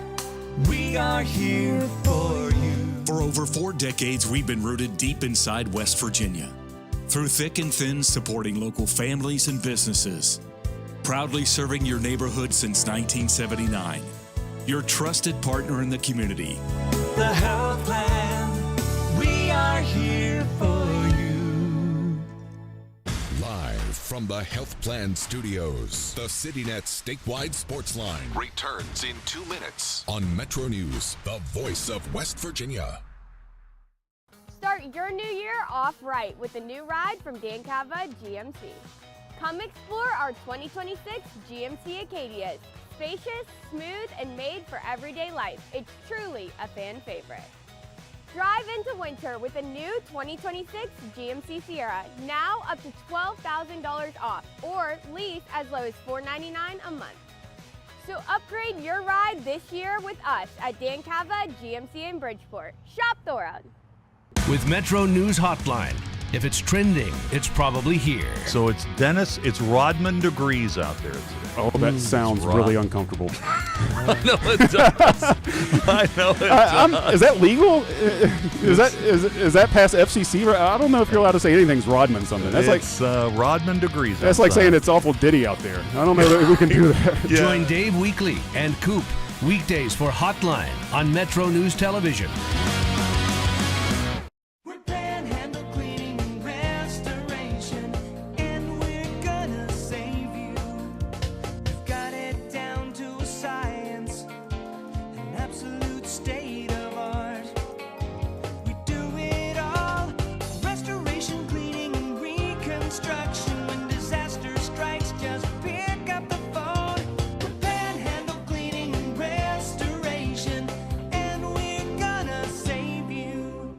Hardwood Heat meets the Mountain State in Charleston. The 2026 West Virginia Girls High School Basketball State Championships, presented by Chick-fil-A. Saturday, March 14th. Every possession, every roar of the crowd, every championship moment live on Metro News Television, powered by GoMart. Watch on mobile, Roku, Apple TV, Fire TV, LG TV, and select Samsung Smart TVs. Details at WVMetroNewsTV.com to get in the action.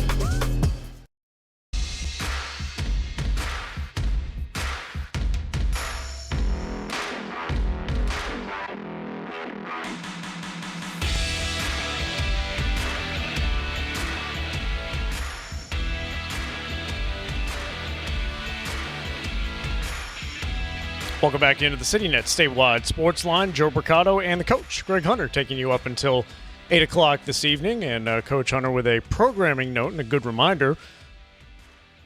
CityNet Statewide Sportsline comes to you tomorrow, but after that, or let's get this right here, Boys State Tournament Week. Yeah.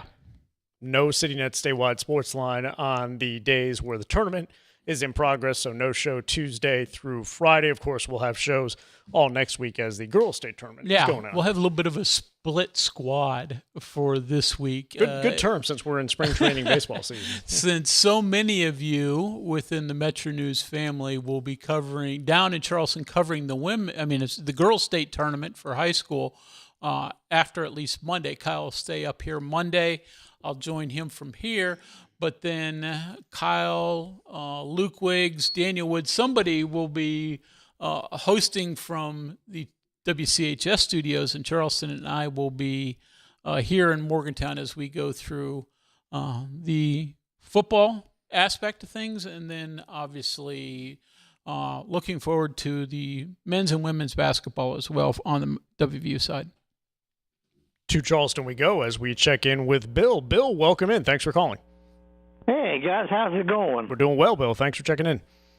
Well, is that my radio is all messed up.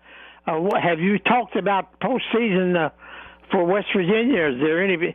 What's your position for postseason? NIT a lock or what? My opinion, it would take a momentous run to get NCAA tournament considerations. Probably that means they got to win at least 2 games in the tournament. Maybe have to win the whole thing. So that would be the automatic bid. Yeah, exactly. I don't know if you can get an at-large. So you don't think there's any at-large bid coming? No, because I have not seen West Virginia in any bracketology, so a couple of wins probably doesn't get them a whole lot of good in that regard. But in terms of postseason, I do think West Virginia will end up in the postseason somewhere on the men's side.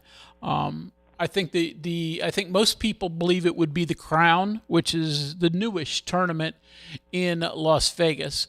The field for the Crown did shrink this year. It was 16 teams last year, and that was most of the Big 12 teams went there then. 5 of the 6 that weren't in the NCAA tournament and ended up in postseason. This year, that field is only 8, so may not be quite as many Big 12 teams, though. West Virginia with a 7th seed and maybe the first Big 12 team that is out of the NCAA tournament, I think would be a Crown qualifier. If for some reason they don't go there, the NIT would definitely be something that would be in play. And again, there may be a bunch of players who go, you know what, I'm ready to move on to do other things. I don't think this will be the case. And if that happens, you have to just bypass the postseason. Well, I think the NIT wouldn't be bad because if I remember correctly, the format in the NIT, it's a 5-game session, and 3 of them are at home as long as you win. Well, it depends on where you're seated and all that. And then the last 2 will be in New York City. Well, they don't do That's it there. What I always thought. Well, it used to be that. You're telling me there's been a change. Yes, Bill, there is a change. I'll try not to interrupt you, but there is a change. It's not in New York City at Madison Square Garden anymore. It was that way for many, many years, but that has switched out. It's Indianapolis now. Does that sound right? I believe so. That has at Butler. Yeah. So that's where that would be, and of course it entails some home games often as well. So you do have that opportunity, but the Crown actually pays pretty good. It's not paying NCAA tournament kind of money, but there is some financial gain for the Crown, and that's what makes it so much more attractive. And the Big 12 is heavily involved with the Crown tournament. So I think given the option, West Virginia will be in the Crown as long as they're selected and as long as they want to go. But there should be some postseason for us. I think they'll have that opportunity if they choose to take it, and I think that this team would take that opportunity. Play further together. Anybody be foolish to turn down a bid, wouldn't it? Yeah, it's happened before. It happened for West Virginia last year. Of course, the team was disintegrating. The coaching staff was leaving. There were reasons behind that. But West Virginia could have gone to postseason last year and chose not to. All right. Okay, gentlemen. Thank you. Bill, thanks very much. That's Bill in Charleston, and we'll keep the basketball conversation going as we check in. Hey, we've got Mike in Kansas City, Coach Hunter. Mike, welcome in. Thank you, Jim. How we doing? Hey, we're doing well, Mike. Set the scene, if you would. Boy, I tell you what, fantastic. They said a record crowd, they said, for the tournament. West Virginia just, I tell you what, they had a tight one against Colorado, but it just shows what kind of, they have to play tough defense. And, use their scoring opportunities to pull it out, which they did. And ironically, Defensive Player of the Year, of course, Gordon Harrison, knocks the ball away, so they don't have a chance to shoot the ball. So we win that game. And then today, fantastic. We had TCU most of the game. 15 points from Shaw, 19 to 20 from Jordan Harrison. I don't have the exact number, but anyway, fantastic game. Just left the mobile center myself with the crowd there and the excitement and the confetti and everything else came down. Just really, really exciting and just happy to see it. I haven't heard anything, but I did. Hunter, what do you think? If we don't get the host this time, I think we're getting robbed. What do you think? Yeah, we've seen West Virginia robbed before, but yes, we have. Yes. I certainly think, and I think the general opinion, at least amongst all of us that are in West Virginia or follow West Virginia, is that they're going to get a hosting opportunity out of this. But, I guess nothing is guaranteed just yet. But, boy, if they don't, you're right. It would be highway robbery, Mike. So I agree with you. Yeah. You haven't talked to anybody there since the game's over to agree with us, disagree with us? What's the feeling out there? Well, when they presented the trophy, of course, and the announcer said the same thing. She said, I hope you guys are able to host the tournament. But like I say, nobody knows. I couldn't get close enough to the commissioner because I'm laughing when I say that to ask him. But no, I just felt, like I say, it was just a fantastic game. Miles, I think lost some of her composure in the game, to be honest with you, and picked up some stupid fouls, which helped us, of course. And like I say, we had Wheeler playing down low and McRae, Shaw, Harrison. I mean, it was just a cookie, just a complete team win. Couldn't be happier for the team. As you know, I've followed them for a long time. I've been here 6 years now in Kansas City, and I was happy to see this more than you guys know. So let's hope we get the host, and I will definitely be there. But thanks for having me on, fellas. I appreciate it. Thank you. Mike, we appreciate you checking in. Mike, our WVU women's basketball correspondent, normally in Charleston and out in Kansas City, checking out the final game of the Big 12 Conference Tournament, which the Mountaineers defeated TCU by the final of 62-53. NIT Final Four with what Bill was asking, yes, at Hinkle Fieldhouse in Indianapolis. But again, for the reasons that you said, Coach Hunter, the Crown, if West Virginia is unable to make a huge run in the Big 12 Conference Tournament, in all likelihood, the Crown being their postseason destination. Let's get into some baseball, but we are behind on a break, so let's take that right now. We'll get into some baseball conversation, and then Travis Jones putting a wrap on the MEC tournament in the final segment of the show. The CityNet Statewide Sportsline continues after this.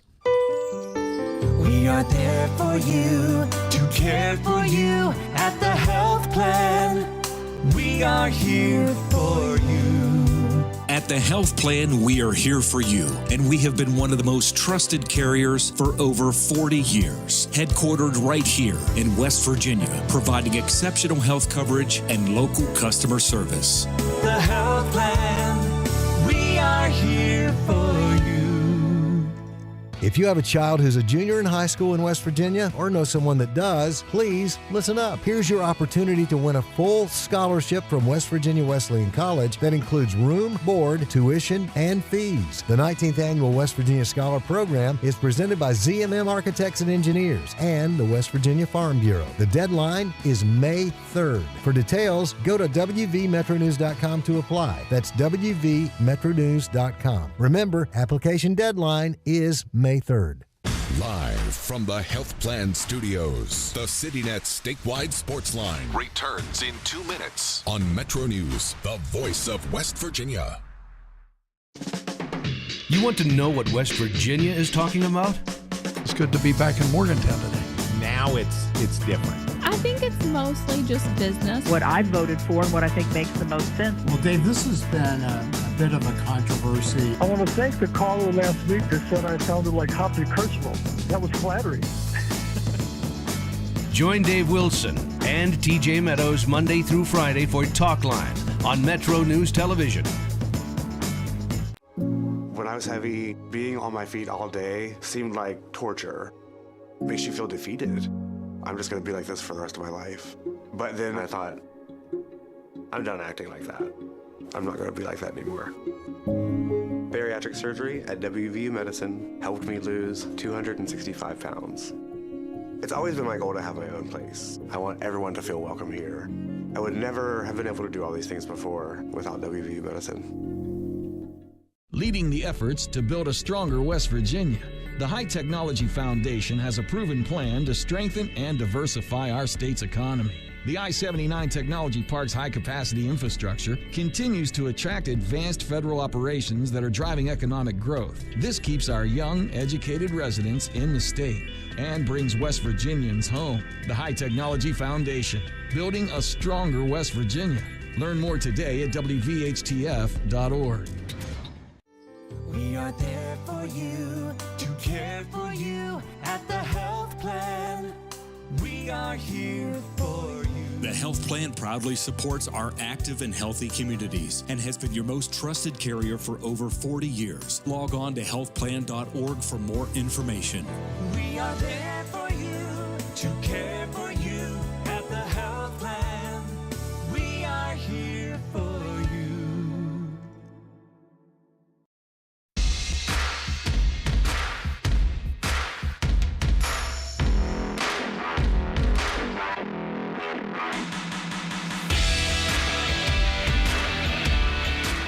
Back on the CityNet statewide Sportsline, Joe Mercado and Greg Hunter joining us. Greg Carey's a good guy. Greg Carey's vigorously writing the WVU women's basketball postgame story right now. Greg Hunter joining us in the studio. Travis Jones coming up in our final segment. Before we get into the baseball conversation, a couple of texts to clean up. Men's basketball text. Texter saying the men finished higher than the projected start. Enough of the doom and gloom. Texter, well, when you lose to Wake Forest and Charleston and the two worst teams in the league, with one of those being at home, you're not going dancing. 21-10 with an 11-7 league record would look like a lock for a tourney bid right now.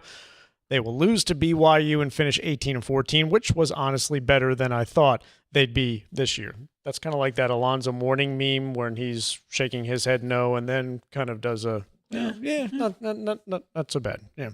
Texter, if the WVU women get to host, of course, women's season ticket holders will get first pick, but what's the process after that? Does it go to men's season ticket holders next and then the public, or just the public after the women's season ticket holders? Don't know. We'll certainly find out. And again, nothing's guaranteed yet, but next Sunday at this time, or it's actually 8 o'clock, the selection show on the women's side next Sunday. And again, I mean, you mentioned women's season ticket holders. I'm sure Mountaineer Athletic Club contributors will get opportunities in there.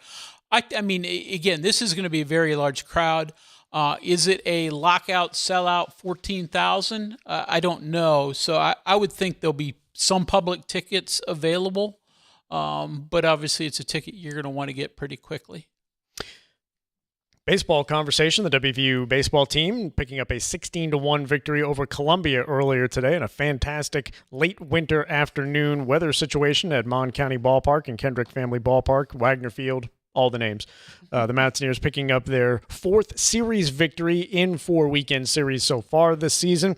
We'll pick up some of the comments from their head coach in Steve Sabins talking about today's victory as easily their best performance in the 3-game series. Good series win. Anytime you can win series, the team's doing well. We've played 4 series now, and before the season began, we went on the road twice to avoid snow and weather. So we kind of had 5 straight weeks on the road. So to be able to come back and win a series at home was a great thing for the Mountaineers. I think the guys probably played their best baseball of the weekend Yesterday was a really gritty win where I think we had to fight through a lot of things, and we did it defensively. Today the game came a little bit easier to guys. Maxiel gave us an incredible start. That was his longest outing of his career. He's now done that for 4 consecutive weekends, having his longest outing of his career each time going out. And a little bit more on Maxiel, and as Coach Sabins mentioned, 6 innings of work. He struck out 9 batters in his 4th consecutive impressive start, and he's only allowed 1 earned run so far in 17 innings to start the season. Coach Sabins on Maxiel. I bet strikeout per inning is probably similar. He just went longer into the game. So I think the more he pitches, the more strikeouts he's going to have, and the more efficient he can be. Max's issue is never going to be strikeouts. It's going to be getting deeper into the game. So he actually is a kid that would probably prefer some early count contact occasionally. That would allow him to lengthen his outings. To be able to throw 7, 8, 9 innings, you do have to have some contact in there, and he has a lot of strikeouts. And so every week, though, his fastball command has gotten better and better. His off-speed pitches are elite, and he can throw those for strikes consistently. So when he shows 94 strike with the fastball, it usually speeds up hitters a little bit, and the breaking balls play better. 3 scoreless innings from the Mountaineer bullpen today, and the middle of those 3 innings authored by Hurricane High School graduate and last year's State Player of the Year in West Virginia, state champion in Weston Smith. Coach Sabins talking about the debut of Weston Smith. He had been banged up to start the season. He had an injury, and so he had been back for available for about 7 days. But as a freshman coming back from injury, obviously that's a lot of trust in a coaching staff to then put you in a real game. So we have ultimate trust in Weston Smith. I think he can be a superstar. Guys call him Big Mal. He's a big, strong, physical kid that's been up to 97 as a freshman. So there's some of that makings, some of those characteristics, kind of like a Dave Perez kind of guy. And you can see mindset really quickly when you put a freshman in the game for the first time. Guys that throw strikes are confident. Guys that nibble and work around the zone and don't throw strikes are usually not as confident. Steve Sabins on Weston Smith. A couple more comments from the coach talking about his weekend starting rotation. Dawson Montesa, Chance and Cole, and Maxiel, and if that group will remain together as they open up conference play coming up this weekend at Baylor. They have, absolutely, and there's always some room, wiggle room, if you feel like you need to make a change. I'm just really happy with what they've done, and it's not necessarily performance-oriented, although whatever our record is now, we're 10-3, and we've won every series that we've played in, and so that's obviously great. But what I've seen with every one of those starters is guys getting better. And so that's the key. If you can have kids in those roles that can throw enough strikes, compete, handle adversity, don't let the game get to them, manage the game. It's like having a quarterback that manages the game. You have to have that out of your starting pitching. And we've just seen those kids get better and have the correct mindset that allows you to be successful long term. So, yep, I'm certainly going to stick with those guys heading into conference. And finally from Coach Sabins, big weekend for Brody Kresser. Obviously, he had the walk-off grand slam in the bottom of the 10th in yesterday's 9-5 victory. A couple of hits today, 2 for 4 with 3 runs batted in. He also walked twice. Coach Sabins talking about the play of his second baseman in Brody Kresser. I think the consistency of that kid as a human is what I like the most. He is a Mountaineer through and through. He shows up every day, poised, confident, team-oriented, and so regardless of the results, he's going to give you his best effort every single day. He had actually been chasing pitches before Saturday, and there was a 2-0 count, and I think in his third at-bat that he actually he didn't chase an elevated fastball, and I saw him kind of nod his head like, that's what I needed. I needed to quit chasing up. And so I thought he was able to see that fastball, and then from that point forward, he's had really great at-bats. I think he's in the best place that he's been all season. Those are the comments from Steve Sabins following today's 16-1 victory over Columbia. You can check out a post-game recap and my game highlights, most of which were in frame and in focus, but certainly not all. You can check that all out at wvmetronews.com. But Coach Hunter, a series that didn't get off to a great start on Friday for the Mountaineers as they dropped the opener 7-4, and it was their second consecutive loss after not playing since the final game of the Kennesaw State series, but they bounced back with consecutive victories to go over a team that is off to a 2-7 start, but is a team that's picked to win the Ivy League as well. Yeah, and one that I think they've won the Ivy League a vast majority of the times under their current head coach, and was an NCAA tournament qualifier last year. Your impression, if those who want to check out your video should do so, because you'll see not only game highlights but also throwback uniforms for West Virginia. What'd you think of the throwbacks? Here's the thing, Coach Hunter. And I am firmly in the camp of I do not care about uniforms. I'm that guy. Mm-hmm. But I did when you get your first look at them, and this is the first time that they wore the throwbacks uniforms with the old school baseball logo and like the off-color white. They look sharp. I'll give credit where credit is due. Again, I'm not usually a uniform guy, and I don't think you are much of a uniform guy as well, but they did look pretty sharp. But I agree with you. I could normally care less, but I look at those and go, I like those. I've always liked the old school baseball logo. Nothing against the Flying WV, but I always liked the old school. And then on the very old school uniforms, look like something from Field of Dreams or whatever. Well said. What's old, as always, can become new again. We'll put a wrap on the Mountain East Conference Tournament in the final segment of the show and put a wrap on the program coming up after this. We are there for you, to care for you at the health plan. We are here for you. For over 4 decades, we've been rooted deep inside West Virginia. Through thick and thin, supporting local families and businesses.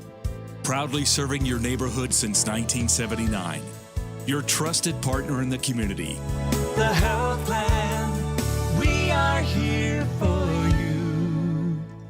Worried about paying for college? Metro News is proud to present the 19th Annual West Virginia Scholar Program, where one high school junior in West Virginia will win a full scholarship to West Virginia Wesleyan College, including room, board, tuition, and fees. For details, go to wvmetronews.com and click the Apply Now button. Deadline is May 3rd. The 2026 West Virginia Scholar Program, presented by Greer Industries and the West Virginia Hospital Association. Go to wvmetronews.com and apply today by May 3rd. Live from the Health Plan Studios, the CityNet statewide Sportsline returns in 2 minutes on Metro News, the voice of West Virginia.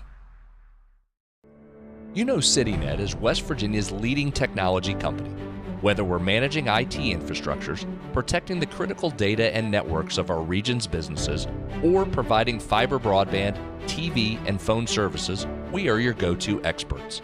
We're also a strong partner in the communities in which we serve. CityNet, your trusted technology partner. Learn more about us, visit citynet.net. New year, new trucks. Start your year off with a new truck from Dan Cava Toyota World. Now lease a 2025 Tacoma for as low as $299 a month. Save over $7,500 off on select Tundras or get 2.99% for 72 months. It's your last chance to get a gas model 2025 RAV4. Don't miss out. Come experience cars you can count on year after year. Dan Cava, Toyota World in Fairmont. Shop the road. We're Panhandle Cleaning and Restoration, and we're gonna save you. We've got it down to a science, an absolute state of art. We do it all, restoration, cleaning, and reconstruction. When disaster strikes, just pick up the phone. We're Panhandle Cleaning and Restoration, and we're gonna save you. Hi, I'm Chris Lawrence. Make plans to join me at the Mountain States premier fishing, hunting, and outdoor sports show presented by Can-Am, Saturday and Sunday, March 7th and 8th at Milan Park in Morgantown. Over 200 vendor booths and 100,000 square feet of everything outdoors, all under one roof. Great prizes, seminars, and kids fish for free in the Academy Sports Trout Pond. It's the 24th annual West Virginia Fishing, Hunting, and Outdoor Sports Show, March 7th and 8th at Milan Park in Morgantown. Doors open both days at 9 a.m.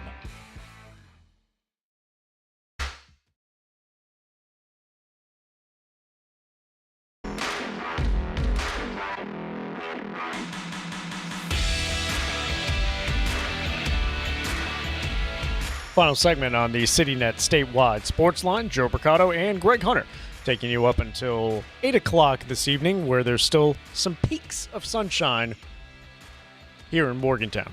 I had to go outside just to make sure that we still had a little bit of sunlight. Glad you could look. Yes. And enjoy the end of what was a wonderful weekend. Like I said, a great weekend for the first full series of baseball at Kendrick Family Ballpark, and capped off long ways away, but in Kansas City by West Virginia's win. And Mountaineers also got a commitment on the football side of things. Now, this isn't a guy for the 2026 season.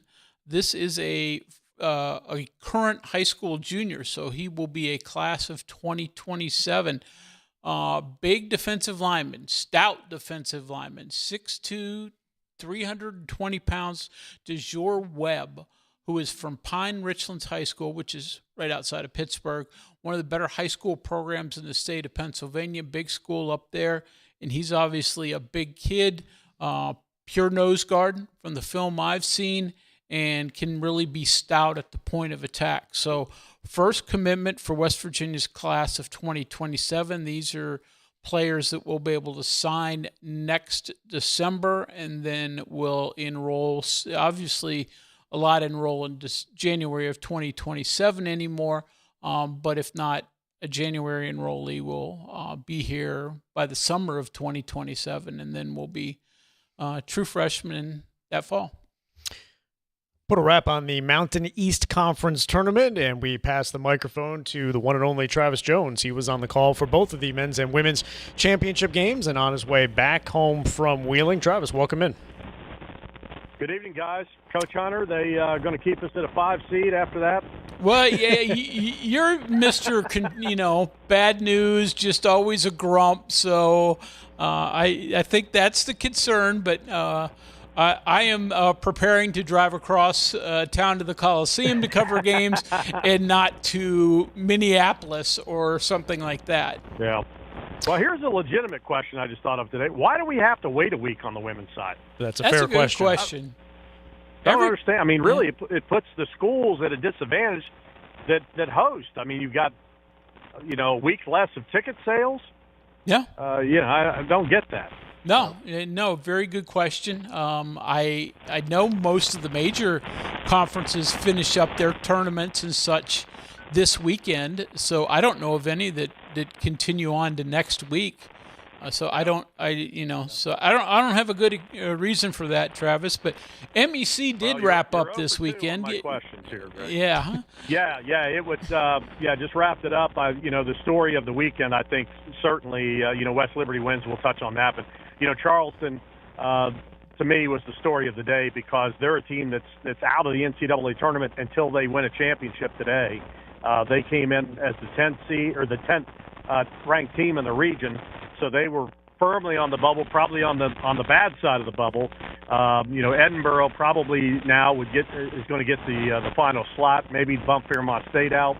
We'll find out later tonight. But Charleston, as we talked about on the telecast, had to make the game ugly, playing the top scoring offense in Glenville, and they certainly were able and successful in doing that. As Glenville had one of their worst offensive performances in recent memory, and Charleston wins the women's side of things, and then. Conversely, not so ugly for West Liberty as the Hilltoppers, do what they do, and that is hit threes, create turnovers, create havoc, just quick spurtability. Had a 6-0 run in about 37 seconds as they built a big 24-point lead. Fairmont was able to get it back to within 3 points to end the game, but the Hilltoppers hang on to pick up another conference championship. They're 6th all-time, and they head to the NCAA regional. A little bit of drama tonight, maybe a little bit of suspense. Gannon, who was the top seed in the Atlantic region, lost in the PSAC tournament to Cal PA to Danny Sancom, the former Wheeling head coach. Also, Bryson Lucas is on a big part of that team, leading scorer for Cal, and he's a Clarksburg native. Cal beats Gannon So does West Liberty have enough to get past Gannon to the top seed in the region? Most likely not. I think the top 3 seeds will stay the same. Gannon will host. West Liberty will be the 2 and Fairmont will be the 3. We'll find out at 11 p.m. tonight. Travis, getting back to the women's game for just a second, the score line was surprising when you have a game that goes 48-43, and you mentioned Glenville State's offense and what they were able to do in scoring the basketball. How was Charleston able to do that? Was it all about tempo and grinding the tempo down, or was it just great execution on the defensive end of the floor? Yeah. Well, they took care of the ball. I mean, first and foremost, that's Glenville and West Liberty's men are very similar in the style. Pressing, ball pressure. They really take advantage when you make mistakes. They're able to take advantage. And I thought when UC did turn the ball over and got loose with the ball, Glenville just wasn't able to hit shots. The other thing is you look at the rebounding. I don't remember what the final totals were, but it was 20-plus rebounds to Charleston in the game. So they did an excellent job of keeping Glenville off the offensive glass. And, when you're a high-scoring offense and you're not hitting your initial shot, the way to, keep that scoring up is to get second and third looks. And I thought Charleston did a wonderful job of keeping Glenville off the glass. And, Glenville, again, goes into the NCAA tournament. They were not in any trouble of not making the field. So they get in, and now Charleston gets in with the automatic qualifier. But after that, Concord was on the bubble, Fairmont was on the bubble, Wesleyan was on the bubble coming in. I think all those 3 teams are out. 2 teams gets in. We'll find out again tonight. Final rebounding margin, 60-32. Wow. Yeah, 28. Yeah, it's significant. And Travis, you sort of covered it. The women probably just 2 NCAA qualifiers. Same for the men. Wheeling was the 3rd seed in the tournament, but they got knocked out early. Do you think it's just the 2 that made the finals in West Lib and Fairmont State? Well, I think Charleston's got a shot. I really do. They came into the weekend at 8th, and the back half of the bubble kind of blew up. So any potential passers for Charleston didn't come through, and there was no bid stealers on the men's side. I mean, Cal pulls the upset, but they were already in the tournament. CIAA went chalk. Mountain East went chalk. So I think Charleston has a shot tonight, and I wouldn't be surprised if they sneak in. So most likely, guaranteed too, you could get a 3rd in. I believe the women's selection shows at 10:30 or 10:45. I know the men's at 11 o'clock tonight, NCAA.org. Travis Jones on his way back from Wheeling in the MEC tournament. We look forward to seeing you in Charleston for the start of the girls' state tournament on Tuesday. All right, sounds good. Thanks, guys. Appreciate it. Coach Hunter, we'll see you at the Coliseum. All right. You can assure me of that. Thank you. All right. Thanks very much, Travis. One final note, big weekend in wrestling in state circles. Of course, you had the championships at the high school level in Huntington, and team championships won by University High School, Ripley High School, Cameron, and also the first girls team state champion, Washington High School.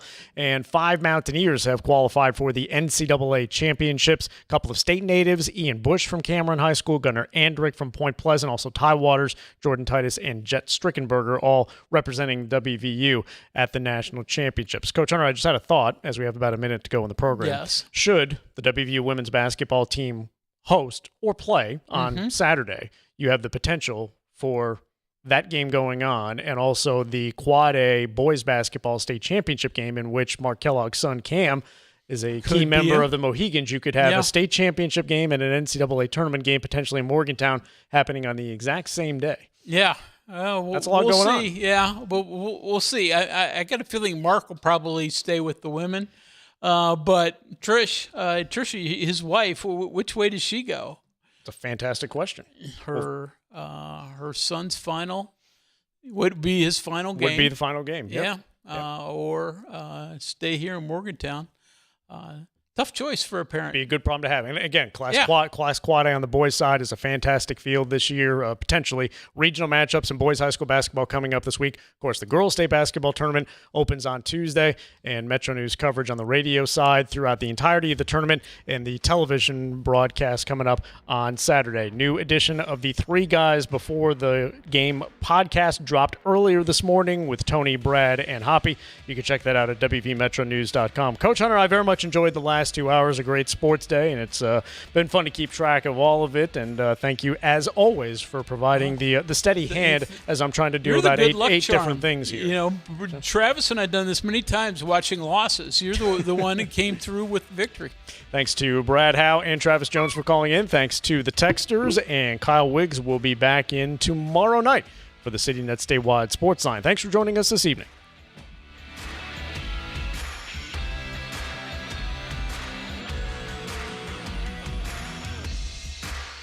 From the Health Plan Studios, the CityNet Statewide Sportsline is an exclusive production of the Metro News Radio Network. All rights reserved.